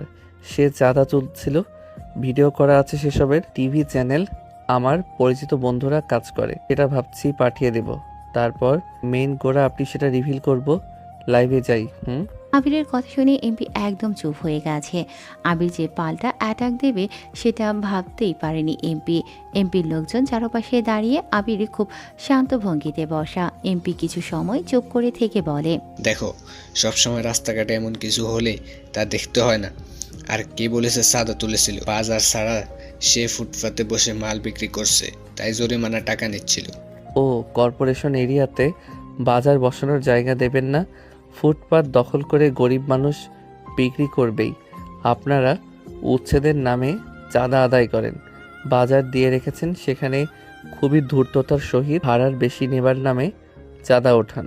জিনিসটা কুশলে চলে। আগে বাজারে সবার জন্য জায়গা বরাদ্দ করুন আর ফুটপাত ক্লিয়ার করুন। আপনার সবকিছু কিন্তু রেকর্ড হচ্ছে এমপি সাহেব, আপনি সাবধানে থাকবেন।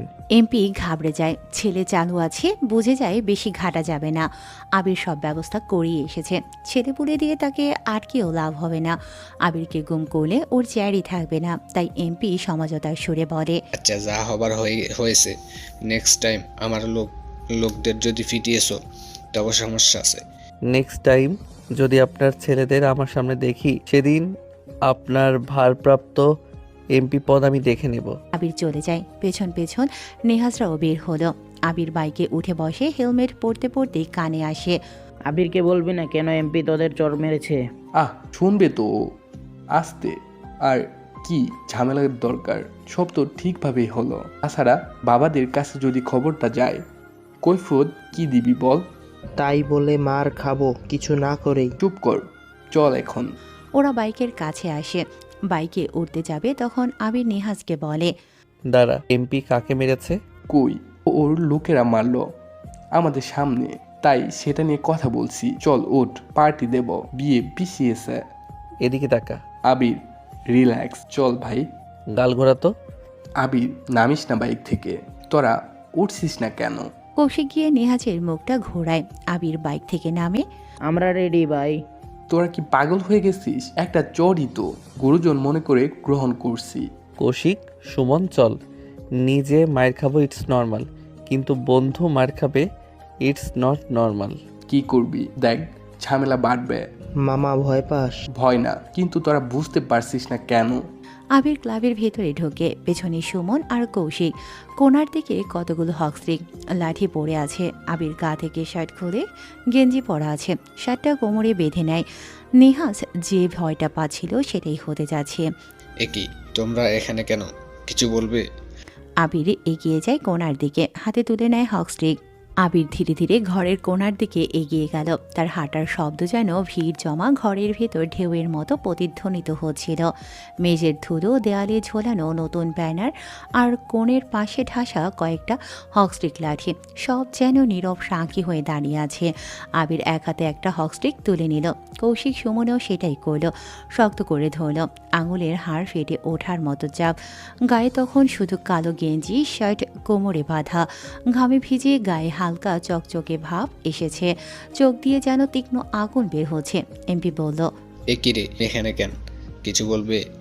আবির ধীর কণ্ঠে উত্তর দিল, আমার বন্ধুকে মেরেছিস বন্ধুর জন্য আমি মার খেতে রাজি, কিন্তু আমার সামনে আমার বন্ধুকে মারলে পরিণাম কি হবে সেটা আজ শিখিয়ে দেব। কথা শেষ হওয়ার সাথে সাথে আবিরের ডান হাত ঝটকা মারে। হকস্টিকে ঢোকা প্রথম লোকটার হাতুতে গিয়ে ঠাস করে লাগে।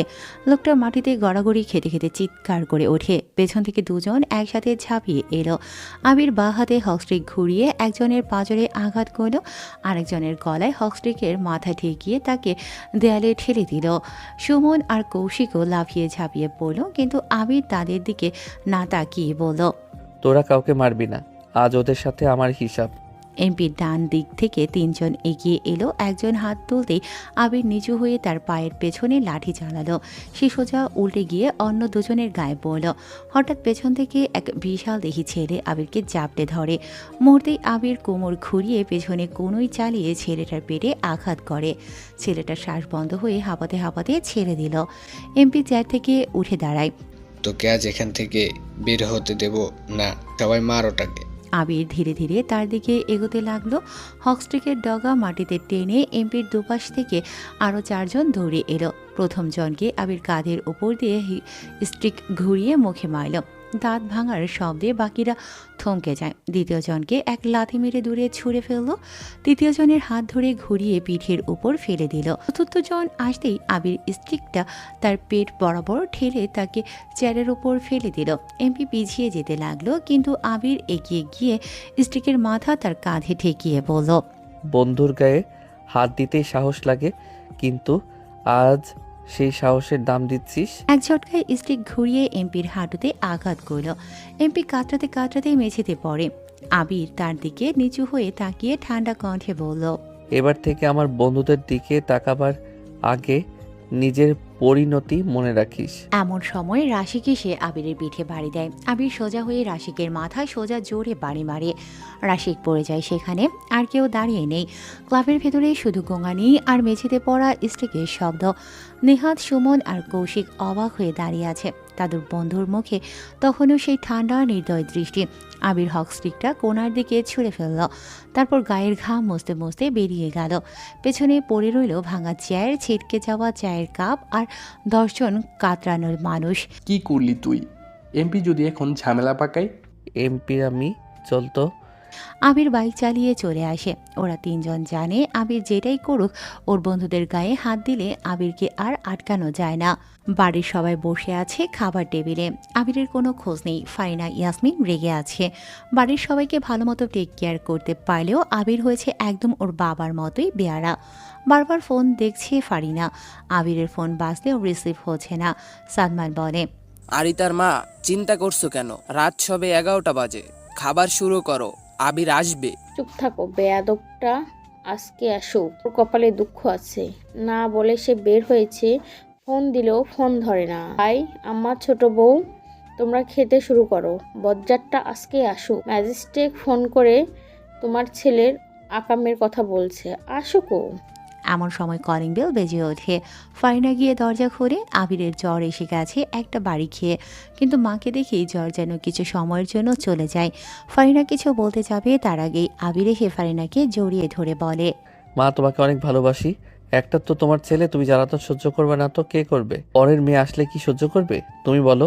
ফারিনা এক কথাতেই কাঁদ। ছেলের এমন আকস্মিক কাণ্ডে তিনি চুপ।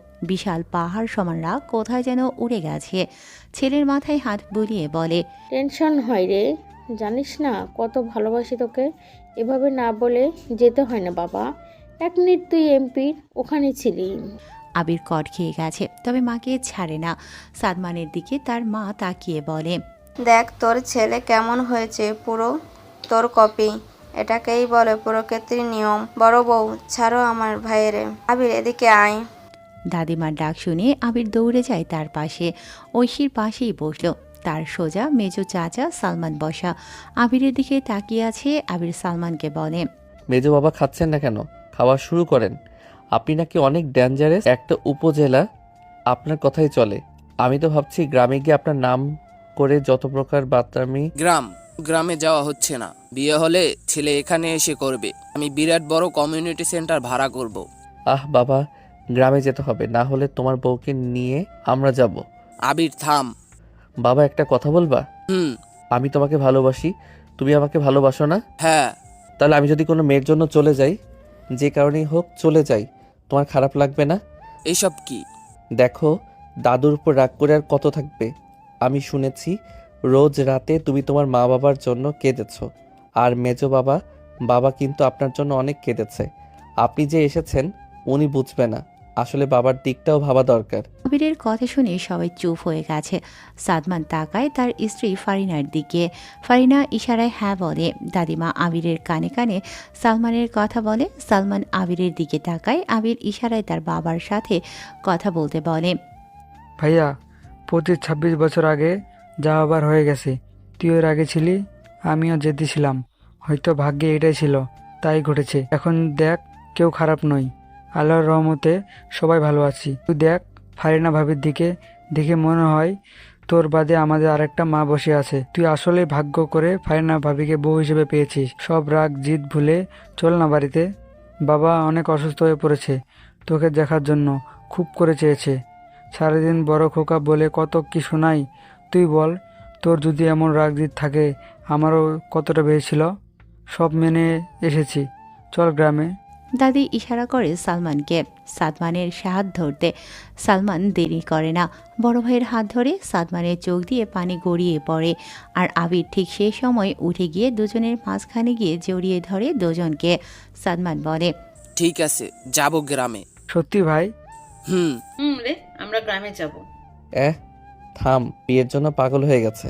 চুপ কর বেলাজ। আবির এসে বসে দাদির পাশে। আবিরের বাম পাশে ঐশী, ডান পাশে দাদিমা। ঐশী খাচ্ছে চুপচাপ। আবির হঠাৎ ঐশীকে খুব আস্তে করে বলে, আমার যদি এত সুন্দর হাত থাকতো তাহলে খাবার আর হাত দিয়ে খেতাম না, চপস্টিক দিয়ে খেতাম। আমাকে কি কিছু বলছেন? না, বাচ্চাকে বলছি। আমি বাচ্চার না, আপনি লম্বু ঢ্যাঁড়স। আবির ঐশীকে চমকে দিয়ে ঐশীর পেছন থেকে খোপা করা চুল টেনে দেয়। ঐশী আউস বলে ওঠে। চুলগুলো খুলে পড়ে পিঠে। কালার করা চুলের নিচের দিক ঐশীও কম যায় না। সে আবিরের মাথার চুল মুঠো করে ধরে। আবির তার আঙুল একসাথে করে ঐশীর নাকের উপরে ঠাস করে মারে এক টোকা। ফারিনা গম্ভীর কণ্ঠে বলে, এসব কি? তোরা দুজন মারামারি করছিস কেন? চুপচাপ খা। আমি না মা, সে। আবার কথা বলে। ঐশী সুযোগ পায়। আবিরের কোমরে তার নখ দিয়ে জোর দেয় এক চাপ। আবির না পারে সহ্য করতে আর না পারে চিৎকার করতে। তবে ঐশীর দিকে এমনভাবে তাকায় যেন বলে, তোকে পরে দেখে নেব। সবাই খাবার শেষ করে। সালমান আর সাদমান দুজনে বসে আছে সোফায়। পাশে ফারিনা, দাদি, ঐশীর মা বসা। আর আবির তার রুমে বসে আছে। সে এর আগে কখনো গ্রামে যায়নি, গ্রামও দেখেনি। কেমন হবে দাদুর বাড়ি? এমন সময় আবিরের ফোন বেজে ওঠে। স্ক্রিনে চৈতির নাম দেখে আবিরের সাথে সাথে রিসিভ করে। হ্যালো। এই ছেলে, তুমি ফোন ধরো না কেন? কি করো সারাদিন? মিথ্যা যদি বলি তাহলে বলবো তোমাকে সারাদিন মিস করি, আর যদি সত্য বলি তাহলে বলবো তোমার কথা ভাবি সব সময়। থাক। ওই, তোমার আপু তোমার সাথে যোগাযোগ করতে বারণ করে কেন? কারণ ওর চিন্তা বেশি। তুমি যে বই পড়ো তাতে ওর ভাইটা আদরে থাকবে কিনা কে জানে। ওরে বাপরে, শুনলাম গ্রামে যাবে। হ্যাঁ, আমিও যাচ্ছি। কিন্তু কি? কেন? বারে, আমার বেস্ট ফ্রেন্ডের বিয়ে, আর আমি যাব না? সাথে তো থাকতেই হবে। ঠিক আছে। আবিরের মনটা হঠাৎ ফিউজ হয়ে যায়। আবারও কল আসে। তার ফোনে সিম্মি কল করেছে।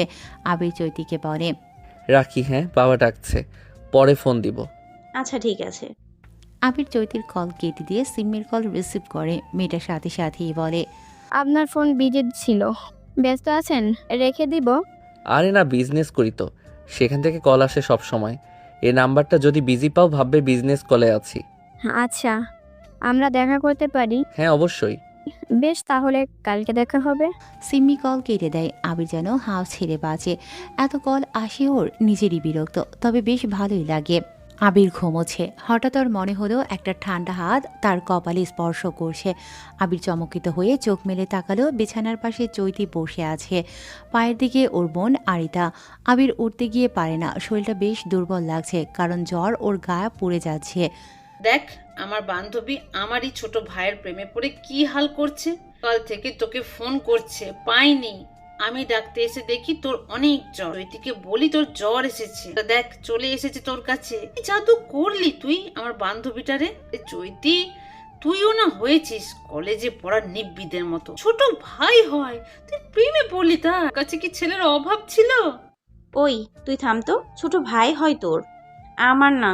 তুই এখন রুম থেকে যা। কেন রে? আবিরের সাথে আমার কথা আছে, যা তো। চৈতির কথা শুনে আরিতা চলে যায়। আবিরের কাছে এসে বসে চৈতি। আবিরের হাত ধরে। আবির চুপচাপ তাকিয়ে আছে চৈতির দিকে। চৈতি মেয়েটা আসলেই দারুণ। চৈতির প্রতি অভিযোগ করার কোনো অপশন নেই। আবিরের মুখের দিকে তাকিয়ে চৈতি বলে, অনেক খারাপ লাগছে। না, ঠিক আছি। চৈতি এগিয়ে এসে আবিরের কপালে চুমু দেয়। আবির যেন চমকে ওঠে। আবির কখনো মেয়েদের এতটা কাছে আসেনি। যা করে সেটা পটানো অবধি। চৈতি আবিরের এক হাত ধরে চুলগুলো আরেক হাত দিয়ে টেনে দিতে থাকে। এখন ঠিক হয়ে যাবে, শুয়ে থাকো। আমি আন্টির সাথে কথা বলে আসছি, গরম স্যুপ নিয়ে আসি, কেমন? আচ্ছা।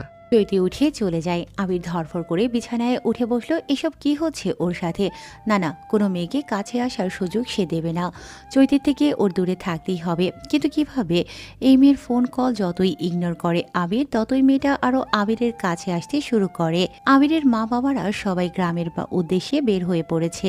শুধু আবির এখনও যায়নি। আবিরকে সকাল সকাল ম্যাজিস্ট্রেট কল করে ডেকেছে। আবির আর ওর বন্ধু নেহাজরা সেখানে আছে। ফারিনা বেগম জানতে চেয়েছিল, আবির কোথায় যাচ্ছিস বাইক নিয়ে? আজ গ্রামে যাব তো, বের হব এখন। মা, তোমরা যাও, আমাকে লোকেশন পাঠিয়ে দিও, আমি চলে আসব। পারবি তো যেতে? হ্যাঁ, একটু কাজ আছে, তোমরা চলে যাও। আবির তারপর বের হয়ে আসে। ম্যাজিস্ট্রেট অফিসে ঢুকেই দেখতে পায় এমপি বসে আছে। আবির গিয়ে তাদের সামনে বসলো। ম্যাজিস্ট্রেট বলে, আবির, তুমি এমপিকে পিটিয়েছ? জানো আমি না থাকলে কি হতো? আঙ্কেল, প্রথমত কোনো মানুষ অন্য কোনো অপরিচিত মানুষকে অকারণে মারে না। নিশ্চয়ই তিনি কারণ বলেছে কেন আমি মেরেছি। ম্যাজিস্ট্রেট এমপির দিকে তাকায়। এমপি কিছু বলে না। আবির মুস্কি হেসে বলে, ওনার লোক চাঁদা চাইতে গিয়েছিল, এসব রেকর্ড আমার কাছে আছে, প্রমাণও আছে, সাক্ষীও এনে দিতে পারি। যেহেতু সে আপনার অবধি এসেছে, আমি চাই আদালত তার নামে এসব দেখে কেসটা করে আসি। কি বলেন? আবির, সেজন্যই তো তোমাকে ডাকা, যা হবার হয়ে গেছে, তুমি এসব কিছুর ভিতর আর এসো না। ঠিক আছে। আবিরেরা বের হয়। নেহাজ আবির রেডি হয়ে এসেছিল। বাকিদের বিদায় দিয়ে ওরা দুজন গ্রামের উদ্দেশ্যে রওনা দেয়। বিকেলটা যেন একটু বেশি নিঃশব্দ। আকাশে মেঘ, বাতাসে হালকা শীত শীত ভাব, আর নদীর পানির নিচে যেন এক নিঃশব্দ হাহাকার ভেসে উঠছে। বিশাল ব্রিজটার উপর দাঁড়িয়ে আছে আরিশা। তার চোখে পানি, চুলগুলো এলোমেলো হওয়ায় উড়ছে। সে ব্রিজের রেলিংয়ের একেবারে কিনারায় দাঁড়িয়ে নিচের দিকে তাকিয়ে আছে। নিচে ঢেউ খেলানো বিশাল নদী, পেছনে মানুষের ভিড়, পেছনে অনেকে দাঁড়িয়ে তাকে বলছে, নেমে এসো, ভয় লাগছে আমাদের, তুমি এখানে কেন? হ্যাঁ। কিন্তু আরিশা কারো দিকে ফিরেও তাকায় না। তার মুখটা যেন সব অনুভূতিকে পেছনে ফেলে কঠিন এক সিদ্ধান্তে পৌঁছেছে। ঠোঁট কাঁপছে, কিন্তু সে কথা বলছে না। কণ্ঠটা কেমন ভারী মনে হচ্ছে। তবুও তার ভেতরের কষ্ট যেন শব্দের আড়ালেও জল করে। সে বলে, আমি মরতে এসেছি, কেউ যদি আমাকে বাঁচাতে আসে আমি তাকে নিয়ে ঝাঁপ দেব। এক মুহূর্তেই ফিরে ছড়িয়ে পড়ে ভয়। কেউ আর সাহস করে সামনে এগোয় না। যেন এক জটিল মাইন্ড ফিল্ডে পা রাখার ভয় জেগেছে সবার ভেতরে। সবাই থমকে দাঁড়িয়ে গেছে। আরিশা ফুপিয়ে কাঁদে। সে বলে, আমার মা আমাকে আজ বকেছে, আবার বলেছে আমি নাকি বাবার মতো হয়ে যাচ্ছি, সবসময় কথা বললেই বকা। আজ সকালে বলেছে চলে যা ঘর থেকে, তো আমি চলে এসেছি। আমি ভাবলাম আমি না থাকলে মা খুশি হবে, হয়তো শান্তি পাবে। সে জোরে একটা গভীর শ্বাস নেয়, তারপর আবার বলে, আমি চলে যাচ্ছি। তোমরা যদি আমার মাকে দেখো, বলবে আমি তাকে অনেক ভালোবাসতাম। তার পা ধীরে ধীরে রেলিংয়ের উপর উঠে যাচ্ছে। ঠিক তখনই একটা বাইকের শব্দ ছুটে আসে ব্রিজের দিকে। ভিড় দেখে বাইক থামিয়ে দুজন নামলো বাইক থেকে। ওরা আবির আর নেহাজ, ওরা বন্ধু। গ্রামের উদ্দেশ্যে আসে। হুট করে ভিড় দেখে থেমে যায়। নেহাজ বলে, দোস্ত দেখ, ওটা তো একটা মেয়ে, ছাপ দিতে চাইছে বুঝি, কি করবি? আবির সোজা বাইক থেকে নামলো, চোখ দুটো তীক্ষ্ণ করে। তারপর হেঁটে যায় ভিড় চিরে একেবারে সবার সামনে। আবির বলে, এই যে বড় মেয়ে, ঝাঁপ দিবেন নাকি? আরিশা পেছনে তাকায় না। সে প্রস্তুত। ঠিক সেই মুহূর্তে সে লাফ দেয়, তবে সে পড়ে না। কেউ একজন তার হাত ধরে রেখেছে। আরিশা চমকে ওঠে। ঝুলছে সে ব্রিজের কিনারায়। মাথা উঁচু করে দেখে একজন সুদর্শন ছেলে, হালকা দাড়ি, চোখে অদ্ভুত সাহস, আর ঠোঁটে এক বাঁকা হাসি নিয়ে তার হাত শক্ত করে চেপে ধরেছে। আর সেই ছেলেটাই আবির। এই মেয়েটা কেমন সাদামাটা মরা। হ্যাঁ, মরার আগে সেলফি না তুলে মরছেন কেন? আপনার উচিত একটু স্টাইল করে সেলফি তুলে মরা। আমরা তো এখনও কেউ ভিডিও করলাম না, নিচে না পড়ে একবার ভাবতে পারতে। আসেন আসেন। ছাড়ুন, আমি মরবো। আরিশা কাপা কণ্ঠে বলে। আবির চোখ মেরে চেয়ে বলে, মরার আগে তো একটা ব্যাপার ক্লিয়ার করা দরকার। নিচে লাফ দিলে যদি কোনো বড় মাছের উপরে গিয়ে পড়েন, মাছটাও তো মরে যাবে। আপনি মরার সময় অন্যজনকে নিয়ে কেন মরবেন? ফালতু কথা বলবেন না, হাত ছাড়ুন আমার। আর কে আপনি? হ্যাঁ, আরিশার কণ্ঠ রাগে কাঁপে, কিন্তু আবির মুচকি হাসে। সে জানে এই মেয়েকে কিভাবে ঠান্ডা করতে হবে। আবির বলে, পরিচয় জেনে মরতে চান? তবে আমি কিন্তু খালি ফালতু কথা বলি না, মাঝে মাঝে গানও গাই, শুনবেন? আচ্ছা শোনাই। ও সকিনা গ্যাসোস কিনা ভুইলা মারে, আমি এখন ব্রিজে ঝুলি একটা মাইয়ার লগে। থাক আর না গাই, নিচে নদী আছে, স্রোতা নেই, গে কি করব? হাততালি তো দিতে পারবেন না আপনি? আরিশা হেসে ফেলে। এ ছেলে একটা আস্ত ফাজিল, সেটা আরিশা বুঝে যায়। তবে ততক্ষণে ব্রিজের লোকজন হতবাক হয়ে তাকিয়ে আছে। কেউ ভাবেনি একটা ছেলে এভাবে ঝুঁকি নিয়ে কারো জীবন বাঁচাতে পারবে। আবির মুচকি হেসে আবার বলে, আচ্ছা একটা প্রশ্ন করি, মরার আগে কিছু বলার থাকে না? মুভিগুলোতে তো সবাই বলে, মা আমি চলে যাচ্ছি, জান বিদায়, তোর বাচ্চা আমার পেটে, না মানে এমন টাইপের কি কিছু বলার আছে আপনার? আরিশা কিছু বলতে গিয়েও থেমে যায়। চোখে পানি চলে এসেছে, গলা ভার হচ্ছে। সে বলে, আমি মাকে অনেক ভালোবাসি, কিন্তু উনি তো বোঝে না। আমার ছোট ছোট ভুলে সবসময় বাবার মতো বললে আমার বাবা মাকে অনেক ভালোবাসে, তবু কেন যে মা বাবার সাথে সবসময় ঝগড়া করে আর দোষ সব আমার হয়। আবির একদম সিরিয়াস হয়ে যায়। এবার বলে, তুই জানো আমার দুটো মা নেই, মারা গেছেন আমার বাবার বিয়ের আগে, কিন্তু সেদিন শুনলাম তিনি মরেননি, বাবার এক্স হয়ে আছে, মানে তিনি আমার এক্স মা। তাই এখন ইচ্ছে করলেও বলতে পারি না, এক্স মা আমি তোমাকে ভালোবাসি। তবে তুমি তো পারো, এখনও পারো, মাকে গিয়ে বলবে ভালোবাসি, দেখবে সব ঠিক হয়ে গেছে। আরিশা হেসে ফেলে। সে চোখ মেলে তাকায় আবিরের দিকে, কিছুটা অভিমান করে বলে, উনি তো বলেছে চলে যেতে, আমি চলে যাচ্ছি। না হয় এমন মেয়ে না থাকাই ভালো। আবির হাসে, সিরিয়াসনেসও যেন আরিশাকে হাসাচ্ছে। আচ্ছা একটা কথা বলি, পৃথিবীতে এমন মানুষ নাই যে বলে না চলে যা, কিন্তু মনে মনে চায় যেন সে না যায়। কথায় কথায় মা তোমাকে ধমক দেয়, মানে তুমি তার খুব আপন। আমি তো কারো বকা খাওয়ার লোক ছিলাম না রে, দুনিয়াতে দুটো মায়ের অভাবে আমি মোটা হয়ে যাচ্ছি। আরিশা খুব কষ্টে চেষ্টার ফলে হাসি আটকায়। এই ছেলে তো হিপ বিপদ। তবে আবির একটু থেমে আবার বলে, তুই মরতে চাও, ঠিক আছে, একটা চ্যালেঞ্জ দিব। কি চ্যালেঞ্জ? তুমি যদি আমাকে ভালোবাসি বলো, তবে আমি তোমাকে ছেড়ে দেব, আর যদি বকা দাও তাহলে তোমাকে টেনে তুলবো। আরিশা চমকে যায়। এই প্রথম কোনো ছেলে ওর সাথে এভাবে কথা বলছে। কারণ আরিশা দেখতে কালো, সে একদম ওর নানির গায়ের রং পেয়েছে। আরিশার ঠিক এজন্যই সেভাবে বিয়ে হচ্ছে না। আরিশার গায়ের রং অনেকটাই কালো, সে শ্যাম বর্ণেরও না, কিন্তু এত সুদর্শন একটা ছেলে তাকে বলছে ভালোবাসি বলতে। আরিশা বকা দেয় আবিরকে। ফাজলামো করেন? হ্যাঁ, আপনাকে টেনে নিয়ে ফেলে দেবো, ছেড়ে দিন আমায়। বকা দিলেন? কেউ ভালোবাসে না আমাকে? আরিশা চুপ করে থাকে। হঠাৎ ওর মায়ের কথা মনে পড়ে। তার মা বাবাই তাকে ভালোবাসে। আবির কেউই সে কালো বলে দেখতে পারে না, পারে আরেকজন, সে হলো ওর দাদি। সব ভেবে ওর চোখে পানি গড়িয়ে পড়ে। সে এবার হাতে শক্ত করে চেপে ধরেছে আবিরের হাত। আবির আবার বলে, শোনো মেয়ে, ঝাঁপ দিলে মরবে না হয়তো, কিন্তু যাদের ভালোবাসো তাদের বুকে সারা জীবনের এক দাগ নিয়ে যাবে। মা যদি রাগ করেও থাকে, হয়তো এখন কাঁদছে তোমার জন্য, চলে আসো উপরে, আমি নিজে কথা বলি তোমার মায়ের সাথে, দেখবে সব ঠিক হয়ে গেছে। ততক্ষণে নেহাজও পাশে এসে দাঁড়িয়েছে। নেহাজ বলে, দোস্ত টেনে তুলে আন, অনেক হয়েছে। আবির জোরে টেনে তুলে নেয় আরিশাকে। মেয়েটা এক ঝটকায় আবিরের বুকে এসে পড়ে। নেহাজ অবাক হয়। আরিশা কাঁদতে থাকে, সবার চোখে পানি। লোকজন করতালি দেয়, কেউ কেউ ছবি তোলে। আবির বলে, ক্যামেরা বন্ধ করো, এটা মুভি না, একটা মেয়ে বাঁচলো, এটাকে সম্মান দাও। লোকজন আর কিছু করে না। নেহাজ সবাইকে যেতে বলে। আবির উঠে দাঁড়ায়। আরিশা বেশ লজ্জা পাচ্ছে, তবে আরিশা একটু চুপ করে থেকে আবার বলে, আপনার নাম কি? আবির। আর তোমার নাম? আরিশা। আরিশা মানে সুন্দর। আমি দেখতে কালো মিস্টার। মানে মন সুন্দর, আর সুন্দর মানুষ কখনো এভাবে জীবনকে শেষ করতে চায় না। আর কে বলেছে কারোরা সুন্দর না? আপনার ঠোঁট দুটো কিন্তু সুন্দর, শেপ, চোখের আকৃতি, গালের ধরন কোনো ফর্সা মেয়েকে এক তরিতে আউট করে দিতে পারে। আবিরের পাশে এসে দাঁড়ায় নেহাজ। নেহাজ ফিসফিস করে বলে, এই মেয়েকেও ছাড়বি না? আবির পেছন থেকে পা উঁচু করে নেহাজকে লাথি দেয়। নেহাজ হাসে। আবির বলে, শোনো মেয়ে, প্রমিস করো আর কখনো এমন ভাবনা ভাববে না।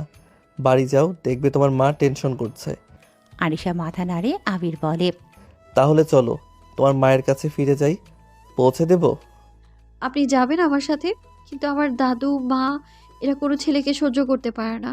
তারা চায় না সে বাড়ির মেয়ে বা ছেলের প্রেম করুক। মেয়েদের ছেলে বন্ধু থাকবে না আর ছেলেদের মেয়ে বন্ধু থাকবে না, এটাই দাদুর রুলস। আবির হেসে বলে, রাখো তো রুলস। তবে একজন সুপার হিরো যদি কাউকে বাঁচায় তাহলে তাকে বাসা পর্যন্ত পৌঁছে দেওয়াও দায়িত্ব। নেহাজ মুস্কি হেসে বলে, নয়তো মা আবার বলবে তুই কার সাথে ঘুরিস রে। আবির নেহাজের দিকে চোখ পাকিয়ে তাকায়। আবির বলে, বাসাটা কত দূর? বেশি দূর না, হেঁটে গেলে 15 মিনিট লাগবে। আচ্ছা তাহলে হেঁটেই যাই। নেহাজ বাইকটা নে। শালা, আমাকে আনছিস এসবের জন্য? তুই বেশি কথা বলিস। নেহাজ বাইক টেনে হাঁটছে। ওরা তিনজন হাঁটতে শুরু করে পাশাপাশি। সূর্যটা তখন একটু একটু করে পশ্চিমে ঢলে পড়ছে। আবিরের পাশে নেহাজ আর আরিশা, সে মাঝখানে। আরিশা চুপচাপ হাঁটছে। এই প্রথম কোনো ছেলে তাকে স্পর্শ করেছে, কথা বলছে। এত সুন্দর ছেলে কালো মেয়েদের সাথেও যে এভাবে কথা বলতে পারে কখনো ভাবেনি আরিশা। আর আবির, সে জানেই না কেন আরিশার সাথে এভাবে কথা বলছে। আবির কখনো কালো মেয়েদের দিকে ফিরেও তাকায়নি। সে প্লে বয়, সব সময় মেয়েদের সাথে মিশে না। যারা সুন্দরী টপ লেভেলের তাদের সাথেই আবির তার প্লে বয়ের রুম দেখায়। তবে আজকে সে মেয়েটাকে বাঁচিয়েছে। একটা জীবন আবার নতুন করে শুরু হচ্ছে, যা ভালোবাসা, বোঝাপড়া আর বিশ্বাসের আলোতে তৈরি হবে। আবিরের ফোন বেজে ওঠে। আবির, নেহাজ আর আরিশা হাঁটছে। আবির একটা জিনিস নোটিশ করেছে, আরিশাকে যেই দেখছে সেই সালাম দিচ্ছে। আবির ফোনের দিকে তাকিয়ে দেখে ওর মা ফারিনা কল করছে। আবির রিসিভ করে। হ্যাঁ মা বলো। কিরে, কোথায় তুই? তোর না বিকেলে পৌঁছানোর কথা? সন্ধ্যা হয়ে এলো, তোর কোনো খোঁজ নেই কেন? মা একটু দেরি হবে, আমি একজনের বাড়িতে যাচ্ছি, তোমাকে সব পরে বলবো। ঠিকানা দেখার সময়ও নেই। কি যে করিস। আবির ফোন রেখে দেয়। ওরা তিনজন হাঁটতে হাঁটতে একটা প্রাসাদময় বাড়ির সামনে এসে থামল। আবিরেরা ভেবেছিল আরিশা কোনো গরিব ঘরের মেয়ে, মায়ের কথায় কষ্ট পেয়ে মরতে গিয়েছিল। আবির বলে, এই যে আপনি এই বাড়ির ভিতরে কেন যাচ্ছেন? আমি তো এখানেই। হ্যাঁ, হয়তো ওনার মা এই বাড়িতে কাজ করে। চল, সমস্যা কি? কাজ করে তাই নাকি রহিম চাচা? আরিশা একজনের নাম ধরে ডাকে। সাথে সাথে বয়স্ক একটা লোক গেট খুলে বের হয়ে আসে। আরিশাকে সালাম দিয়ে বলে, আম্মামণি, আপনি আইছেন? আপনার মা আপনারে কত খুঁজছে। ঢাকা থেকে আপনাদের আত্মীয়রা এসেছে, আপনার দাদি আপনাকে খুঁজছে। ওরা আমার পরিচিত, ওদেরকে ভেতরে আসতে দিন। আরিশা ভেতরে ঢোকে। আবির আর নেহাজ বোকার মতো একে অপরের দিকে তাকায়। রহিমের কথার ভেতরে আসলো তিনজন। বাড়ির ভেতরে আসে কেউ নেই। আরিশা গিয়ে সোফাতে বসলো, এমনভাবে বসে যেন এটা তার বাড়ি। আরিশার মা সাদিয়া বেগম আসে ওদের সামনে। আরিশার কান টেনে ধরে সে। এই বেয়াদব মেয়ে, কোথায় ছিলি দুপুর থেকে? তোকে কত খুঁজেছি, কান টেনে তোর লম্বা করবো বেয়াদব। সারাদিন খালি জ্বালিয়ে মারিস। আছে না তোর বাবা, এবার দেখ তোর কি করি। একটা কথাও শুনিস না। উফ মা, মানুষজন দেখবা না, সবার সামনে এমন করো? কোন মানুষ? সাদিয়ার সামনে তাকায়। দুজন ছেলে দাঁড়িয়ে আছে। সাদিয়া চমকে যায়।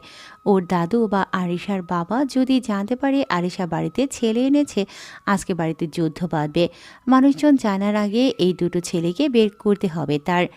কে তোমরা? আমার পরিচিত, রাস্তায় দেখা। পাগল হয়ে গেছিস?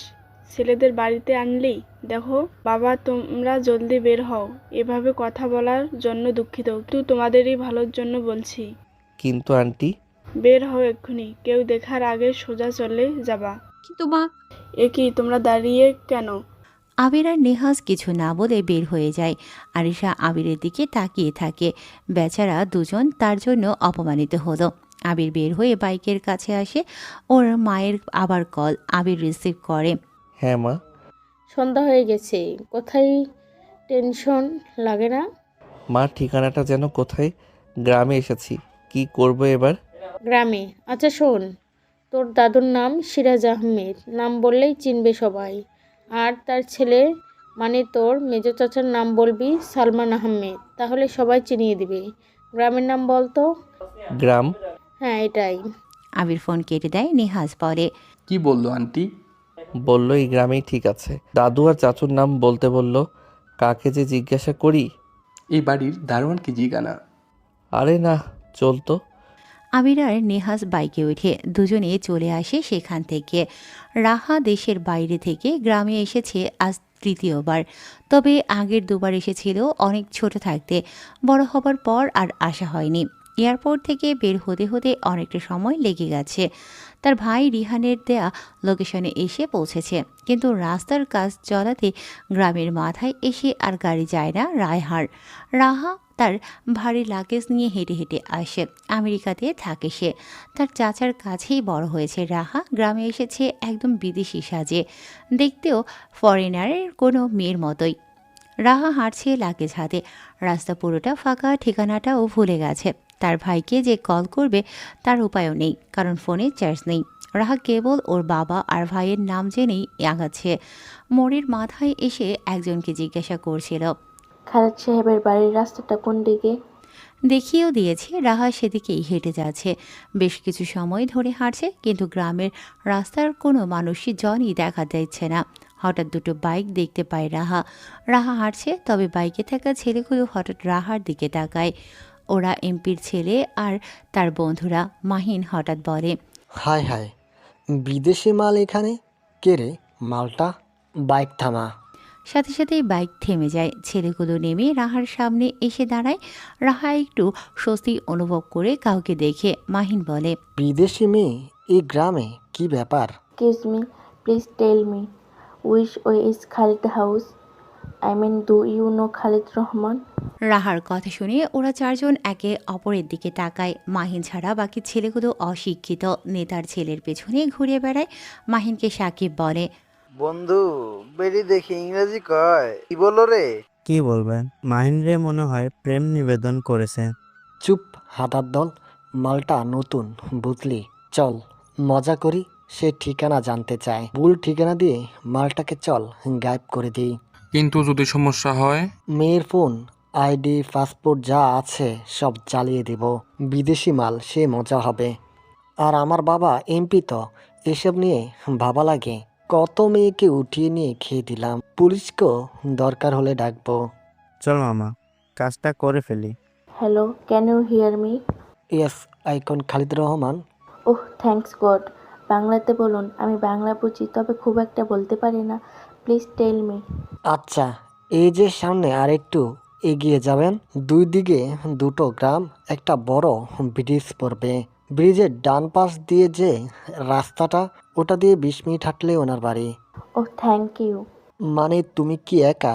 মানে সাথে আর কেউ কি নেই? Yeah, I am alone. Okay bye. Raha লাগেজের হাতল ধরে হাঁটা ধরে। মাহিন হাসে। তুহিনেরা বলে, কিরে, তুই তো আমাদের আড্ডা দেবার ঠিকানাটা দিলি মেয়েটাকে। মেয়েটা ব্রিজের ওই পাশে গেলে মুখ চেপে টেনে নিয়ে যাব। চল আমরা এদিক দিয়ে আগে ওখানে বসি। জিও গুরু, আমি তাহলে মাল আনতে যাই, তোমরা মেয়েটারে ক্লাবে গোডাউনে নিয়ে আসো। যা। মাহিনেরা চলে যায়। রাহা হাঁটছে তার মতো করে। সে বড় ব্রিজটা দেখতে পায়। 3টে রাস্তা, একটা সোজা, একটা বাম দিকে, আরেকটা ডান দিকে। মাহিনের কথা মতো রাহা ডান দিকের পথ ধরে। রাহা একটু অবাক হয়। রাস্তাটা কিছুটা জঙ্গলের ভেতর দিয়ে গেছে। আগে যখন এসেছিল তখন তো রাস্তার আশেপাশে অনেক বাড়ি ছিল। হঠাৎ এমন বন জঙ্গল রাস্তাপালা কেন জন্মালো? আবিরেরাও আস্তে আস্তে বাইক চালাচ্ছে। ওরা প্রায় সেই ব্রিজের কাছে এসেছে। বিকেলে যে ব্রিজে আরিশাকে বাঁচিয়েছিল আবির। নেহাজ বলে, কি গ্রাম রে ভাই, রাস্তাঘাটে একটা মানুষ পেলাম না। তো দাদুর নাম জিজ্ঞাসা করে বলবো এটা গ্রাম নাকি শ্মশান? নেহাজের কথা শত। তারা সেভাবে কোনো মানুষ দেখেনি। দেখেছে 2-1জনকে। আবির ইচ্ছে করে জিজ্ঞাসা করেনি তাদেরকে। আবির বলে, তোর কেন যে বাবাদের সাথে আসলাম না, একটা ঠিকানা খুঁজে বের করতে পারছি না। অসহ্য। কোথায় যাব বলো? এখানে অপেক্ষা কর। 3 দিকে 3টা রাস্তা। সোজাটা তো জানি শহরের দিকে। ও বুঝছি, রাস্তার কাজ চলছে বলে হয়তো মানুষ দেখা যাচ্ছে না। বাইক না হলে যে কিভাবে আসতাম গ্রামে। ওই যে দেখ, একজন বাইক নিয়ে আসছে, চল তাকে ডাকি। ওরা দুজন তাকায়। তুহিন আসছে বাইক নিয়ে। ওদিকে রাহা অনেকটা পথ হেঁটে এসেছে। হঠাৎ সে অনুভব করে তার ব্যাগে কোনো কিছুতে আটকে গেছে। সে টানার চেষ্টা করে কিন্তু এগোয় না। রাহা ঘুরে তাকিয়ে দেখে সেই ছেলেগুলো দাঁড়িয়ে, তবে তারা তিনজন। রাহা বলে, এ কি আপনারা? আর আমার ব্যাগ ধরে রেখেছেন কেন? Please leave me. বিদেশি সুন্দরী, কোথায় যাবে? তোমাকে এখন নিয়ে যাব আমাদের ক্লাবে। তোমাকে দিয়ে এখন আমরা মিউজিক ভিডিও বানাবো। What bloody rubbish, leave me. রাখ তোর ইংরেজি মার। ব্যাগটা ধর, মালটাকে আমি ধরছি। হ্যাঁ। জাস্ট এতটুকু শব্দ বের হয় রাহার মুখ থেকে। ওদিকে তুহিনকে ডাকে আবির। হ্যালো ভাই, এদিকে শুনবেন? তুহিন চমকে ওঠে। সে বাইক থামায়। এমন সময় তার কানে রাহার হে বলাটা কানে আসে। শুধু ওর নয়, আবিরদেরও আসে। ওরা সেদিকে একবার তাকায় কিন্তু কিছুই নেই। তুহিন তখনই বলে, হ্যাঁ ভাই বলুন। বলছি, সিরাজ আহমেদ, সালমান আহমেদের বাড়ি চিনেন? আমরা ঢাকা থেকে আসছি। জি, চিনব না কেন? আপনারা যে রাস্তা দিয়ে আসলেন এই সোজা গিয়ে দেখবেন বিরাট বড় একটা পুকুর। সেই পুকুরের উপরে যে বড় 3 তলা বাড়ি দেখবেন ওইটাই। কি ওই বাড়িটাই দাদুর বাড়ি? শিট ইয়ার, বাড়ি থেকে ফিরে এসে আমরা এখানে 30 মিনিট দাঁড়িয়ে আছি। সব হয়েছে তোর জন্য। বললাম দারোয়ানকে জিজ্ঞাসা করতে। চুপ কর, চল এখনই। হঠাৎ কানে ভেসে আসে ধপ করে কিছু পড়ার শব্দ। ব্রিজের পাশ দিয়ে জঙ্গলতম একটা রাস্তা চলে গেছে। সেখান থেকে আসে। আবির থামে। থামলি কেন? কেমন যেন শব্দ হলো না? মনে হচ্ছে কিছু একটা পড়েছে। একটু আগেই তো কোনো মেয়ের শব্দ পেলাম না। হ্যাঁ তা ঠিক, কিন্তু রাত তো। এমন হয়, ওইদিকে জঙ্গল তো, ওইদিকে কেউ যায় না। আমার জমি আছে ওখানে, ফলের বাগান। হয়তো চোর টোর থাকতে পারে, আমি সেখানে যাচ্ছি। মাঝে মাঝে বাগান দেখতে আসি রাতে। ও আচ্ছা, চল আবির। আর পারছি না, 5-6 ঘন্টা বাইকে বসে ভাই, রেস্ট নেব। ঠিক আছে, চলো। আবির বাইক স্টার্ট দেয়। তুহিনও সেদিকে বাইক ঘোরায়। আবির আর চোখে একবার তাকালো সেদিকে। আবিরের বাইক চলা শুরু করেছে। আবির বাইক থামিয়ে দেয়। তুহিন দাঁড়িয়ে আছে। নেহাজ বিরক্ত হয়। সে বলে, আবির তোর আবার কি হলো? জলদি চল ভাই। আর বাইরে ভালো লাগছে না, গ্রামে অনেক মশা রে। আবির বাইক থেকে নামতে বলে নেহাজকে। তুহিনের দিকে তাকিয়ে বলে, আপনার বাইকের আলোতে দেখলাম একটা লাগেজ পড়ে আছে। লাগেজের উপরে টেডির একটি ছবি। নতুন লাগেজ, নিশ্চয়ই ওখানে কিছু ঘটেছে। চলেন, আমরাও যাব আপনার ফলের বাগান দেখতে। দেখুন, আপনারা শহরের ছেলে, গ্রামের সাপটাপ থাকবে। যেখানে যাচ্ছেন চলে যান। হ্যাঁ যাব, আমরা কোনো ফলের দিকে নজর দিব না। দেখি, চলেন। নেহাজ চল। আবিরের কথায় নেহাজ সরে আসে। দুজনে পা বাড়ায় সেদিকে। তখনই তুহিন বাইক থেকে নামে। কোমর থেকে একটা ছুরি বের করে আবিরদের সামনে এসে দাঁড়ায়। দেখ, তোদেরকে ভালোভাবেই বলেছি, তোরা শুনিসনি। তোদেরকে এখানে মেরে ব্রিজের নিচে ফেলে দেব। তোদের লাশের খবর কেউ জানতেও পারবে না। তুহিনের কথা শুনে নেহাজ মুচকি হাসে। মনে মনে বলে, ঝামেলা বাঁধানোর জন্য আর মানুষ পেলি না। আবিরের সামনে ঝামেলা বাঁধালি, মেয়ে মানুষের সামনে থেকে তাকে টেনে আনা যাবে, ওর সাথে ঝামেলা থেকে টেনে আনা যাবে না। এ তো ঘটনার শেষ অবধি যাবে বাসা। নেহাজ তুহিনকে বলে, ভাই ভালোভাবে তোমাকে বলছি, হয় সেখানে নিয়ে চলো, না হলে কি রে মাদার, যা চলে যা। অনেক নাটক হয়েছে, তোদেরকে আর ওর। কথাটা তুহিন পুরো শেষ করতে পারে না। আবির এগিয়ে এসে তুহিনের হাত মুচড়ে ধরে। সাথে সাথেই তুহিনের হাতে প্রচণ্ড যন্ত্রণা হয়ে ছুরি পড়ে যায় মাটিতে। নেহাজ সেটা তুলে নিয়ে তুহিনের ডান পায়ের রানীর উপরে ঢুকিয়ে দেয়। আবির তুহিনের মুখ চেপে ধরে রেখেছে। এক হাত দিয়ে জোরে টান দিয়ে তুহিনের গা থেকে গেঞ্জিটা ছিঁড়ে নেয়।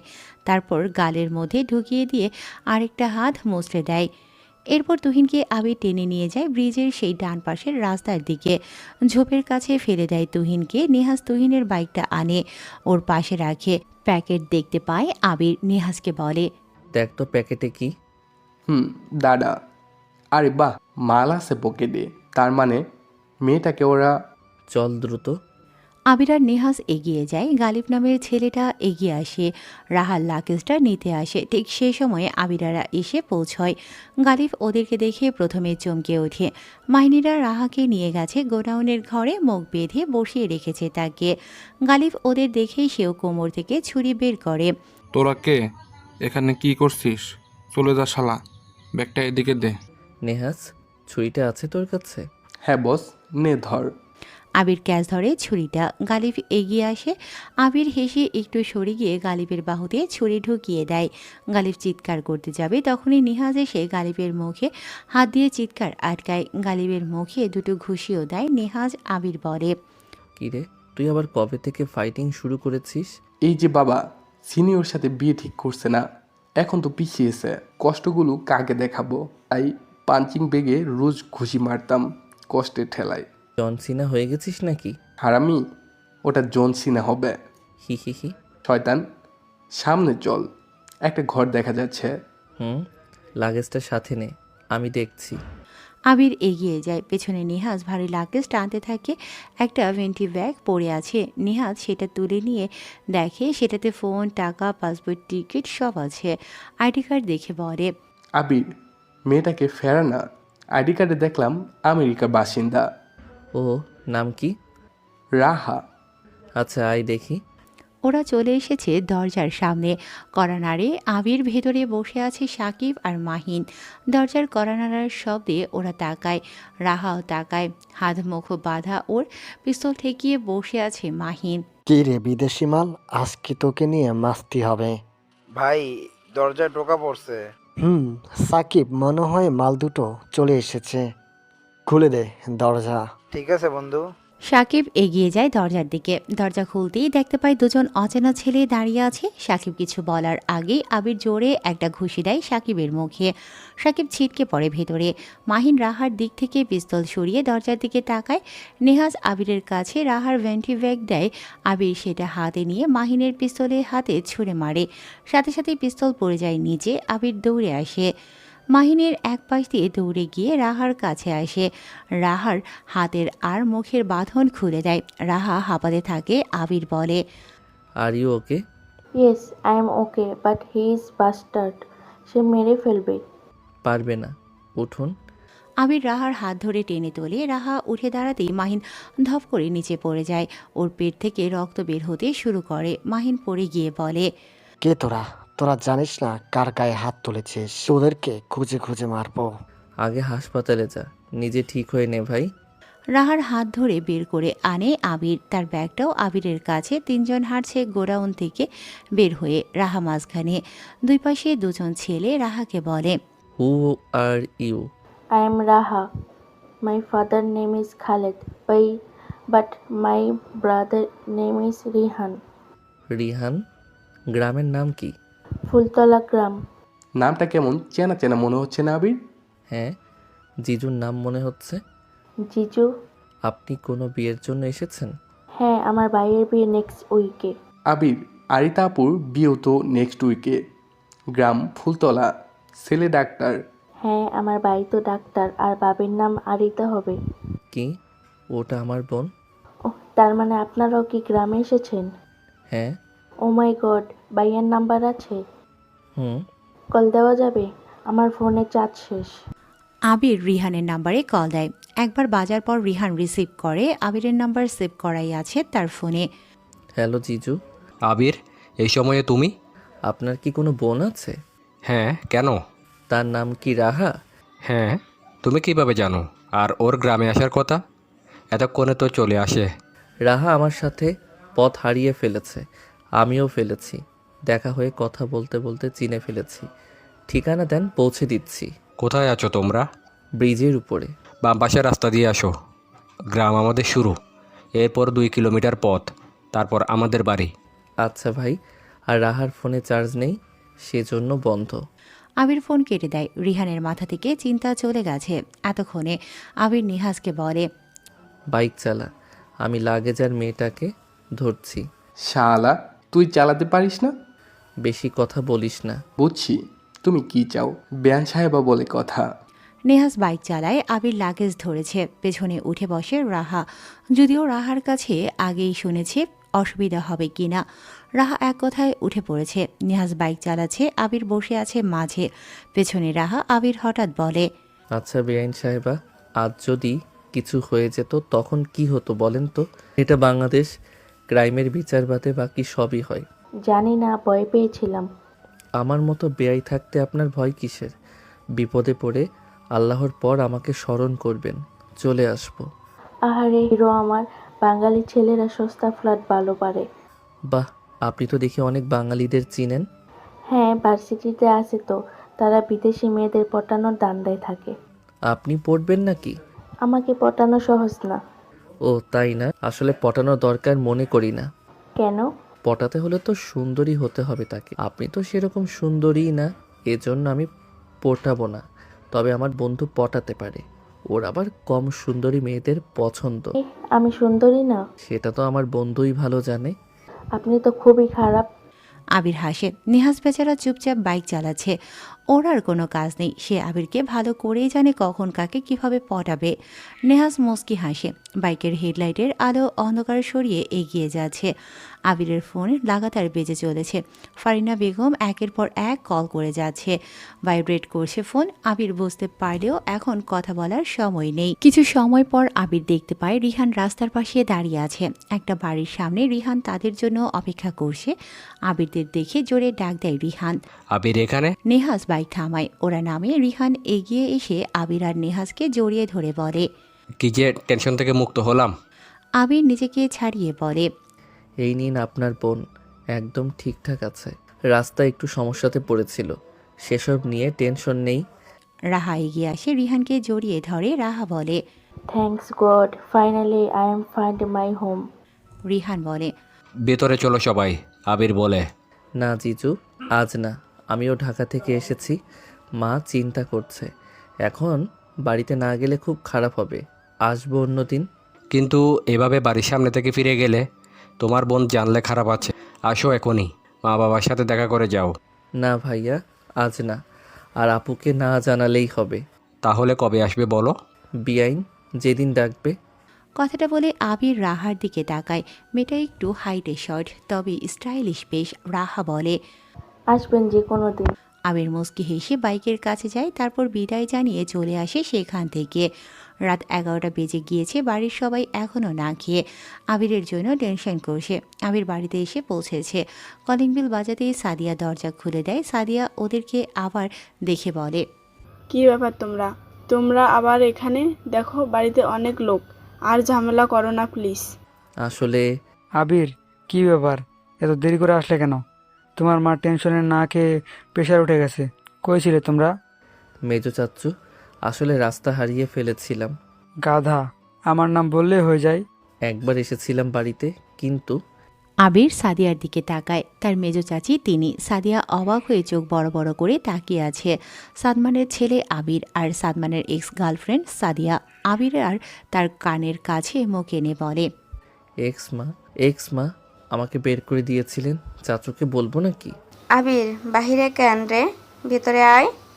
দাদিমার কথা শুনে আবির ভেতরে ঢুকে পড়ে। বাড়ির সবাই একে একে আসা শুরু করে দিয়েছে। আরিশারাও এসে দাঁড়ায় সবার সাথে।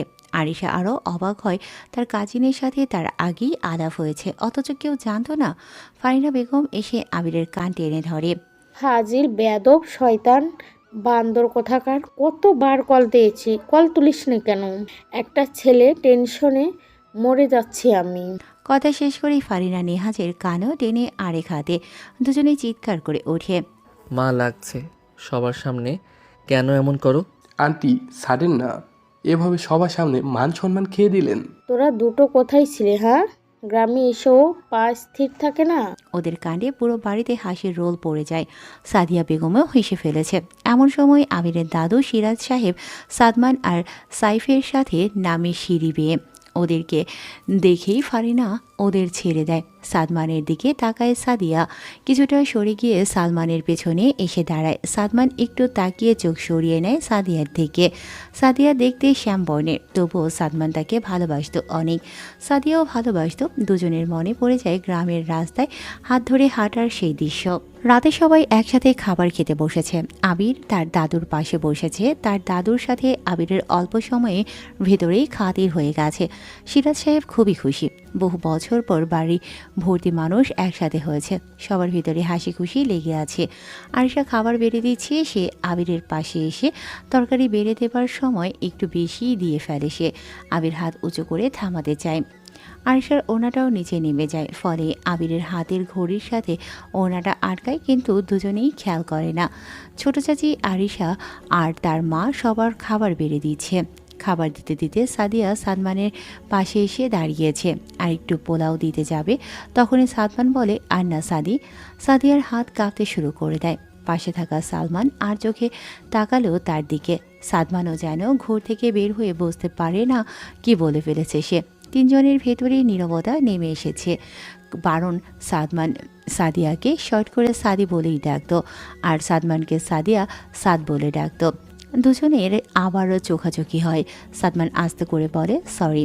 সাদিয়া সরে যায় সেখান থেকে। সাদমান চুপচাপ খেতে শুরু করেছে। সালমান আরিশাকে ডাক দেয়। আরিশা তার বড় বাবাকে বেরিয়ে দেয়। আরিশা তড়িঘড়ি করে আসার জন্য পা বাড়ায়। ওদিকে আবির পানি নেবার জন্য বাম হাত দিয়ে পানির জগ ধরতে যায়। এমন সময় হ্যাঁচকা একটা টান অনুভব করে আরিয়া। ওনা খুলে পড়তে যাবে, ওনাটা ধরতেই শুরু করে আরিশা। ওদিকে আবিরের পানির জগ ধরে কোনো রকমে টান অনুভব করতেই পানির জগটা হাত থেকে পড়তে শুরু করে।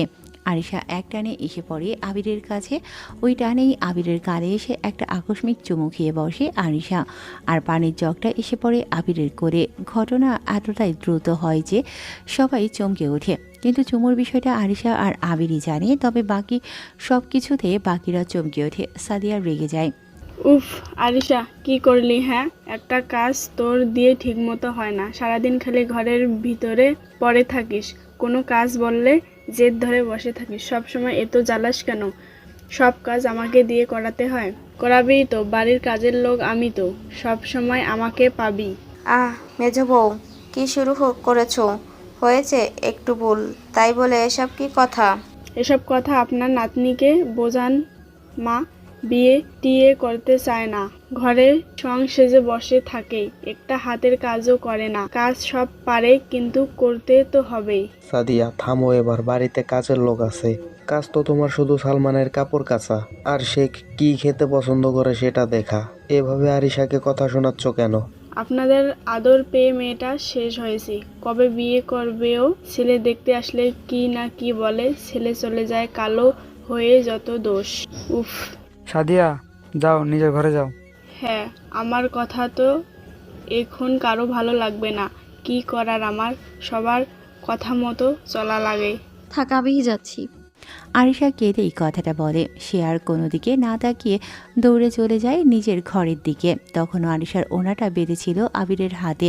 তবে এবার আরিশা ওড়না ফেলেই সামনের দিকে দৌড় দেয়, পেছনে ফিরে না সে। খাবার টেবিলটা এক মুহূর্তের জন্য নীরবতা বিরাজ করে। কেউ কারো দিকে তাকাচ্ছে না। তবে সাদমান তাকিয়ে আছে সাদিয়ার দিকে। সাদিয়া এগিয়ে আসে আবিরের দিকে। আবিরকে বলে, দেখি বাবা, কই পানি পড়েছে, এই নাও তোয়ালে। সমস্যা নেই এক্সমা, আমি ঠিক আছি। কি সমস্যা তোমাদের? এভাবে তাকাচ্ছ কেন? একটা বাউন্সারের কারণে আজকে উনি আমার মা হলো না। বাবা বাউন্সার সামলাতে না পেরে আমার নিজের মায়ের ইয়র্কারে 6 মেরে দিয়েছে।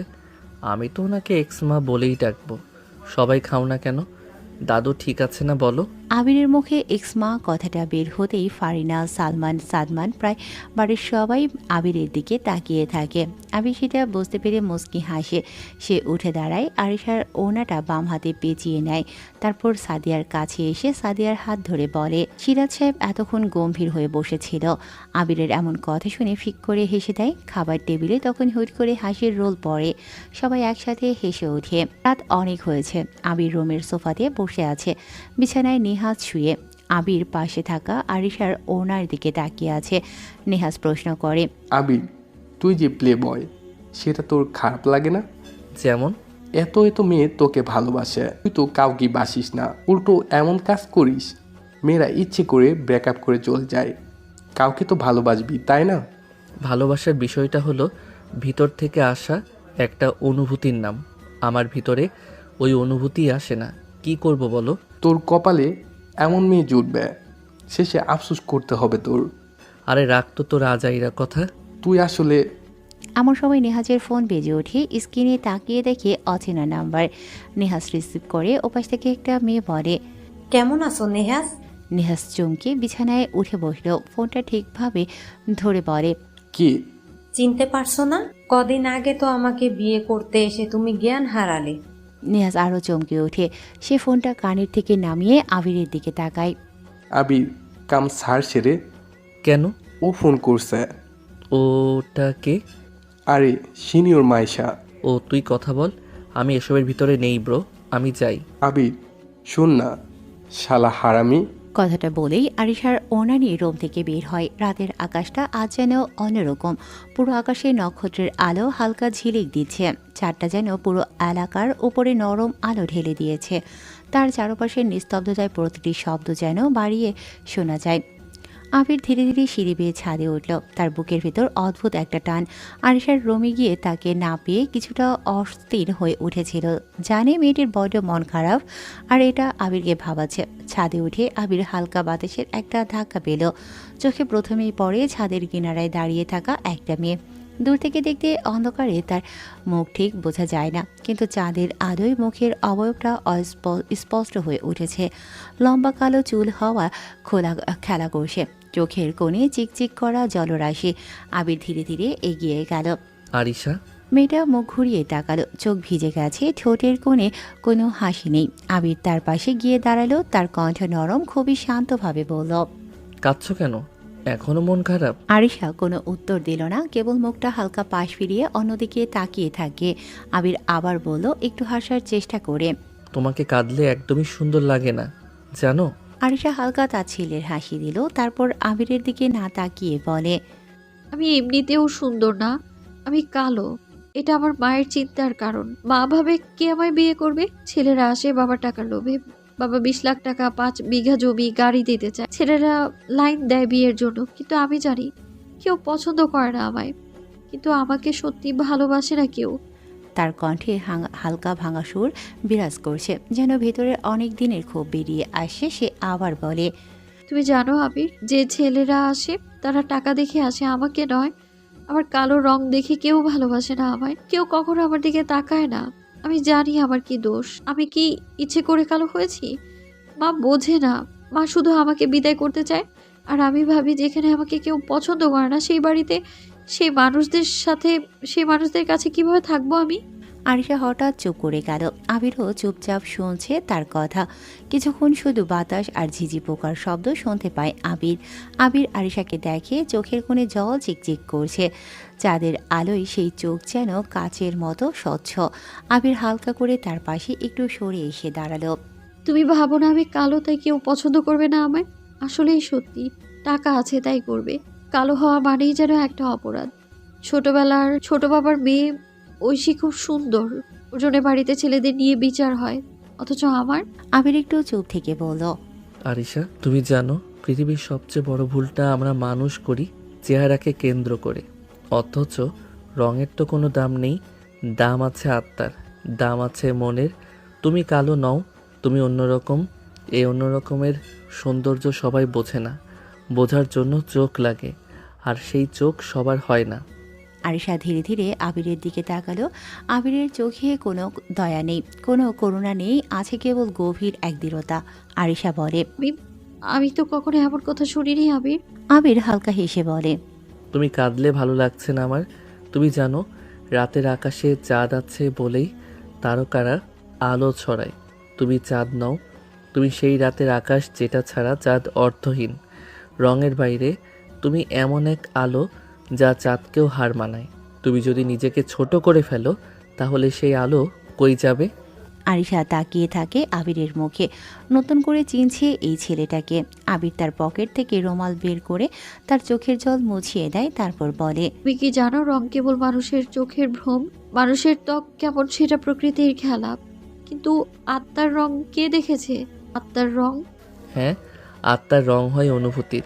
কেউ যদি ভালোবাসতে জানে, যদি অন্যকে বুঝতে জানে, সেটাই সবচেয়ে সুন্দর রং। আর তুমি সেই রঙের মানুষ। তুমি নিজের সৌন্দর্যকে দেখতে পারো না বলেই অন্যরা তার দাম বোঝে না। আরিশার বুকের ভেতর যেন কেউ এক মুঠো উষ্ণতা ঢেলে দিল। আবির আবার বলল, আমি জানি তোমাকে কেউ বোঝেনি, কেউ তোমাকে দেখে সত্যি ভালোবেসে কিছু বলেনি, কিন্তু তুমি যদি একবারও নিজেকে ভালোবাসো, তুমি বুঝবে এই পৃথিবীতে তোমার মতো আর কেউ নেই। আর আমি তোমাকে দেখেছি অন্য চোখে। আমি তোমাকে দেখি তোমার চোখের আলোতে, তোমার হাসির মধ্যে, তোমার সাহসে। আমি তোমাকে দেখি, তুমি। আরিশা অবাক হয়ে তাকিয়ে থাকে, তার চোখের জল শুকিয়ে গেছে। মনে হলো এই প্রথম কেউ তার কথা সত্যি শুনছে। আবির তার হাত থেকে ওনা নিয়ে নিজের হাতে আলতো করে পরিয়ে দিল আরিশার মাথায়। নাও, তোমার চোখে জল মানায় না, এই ওড়নায় নিজের চোখ মুছে ফেলো। আরিশা ওনাটা নিল, তার কণ্ঠে কাঁপুনি। সে বলে,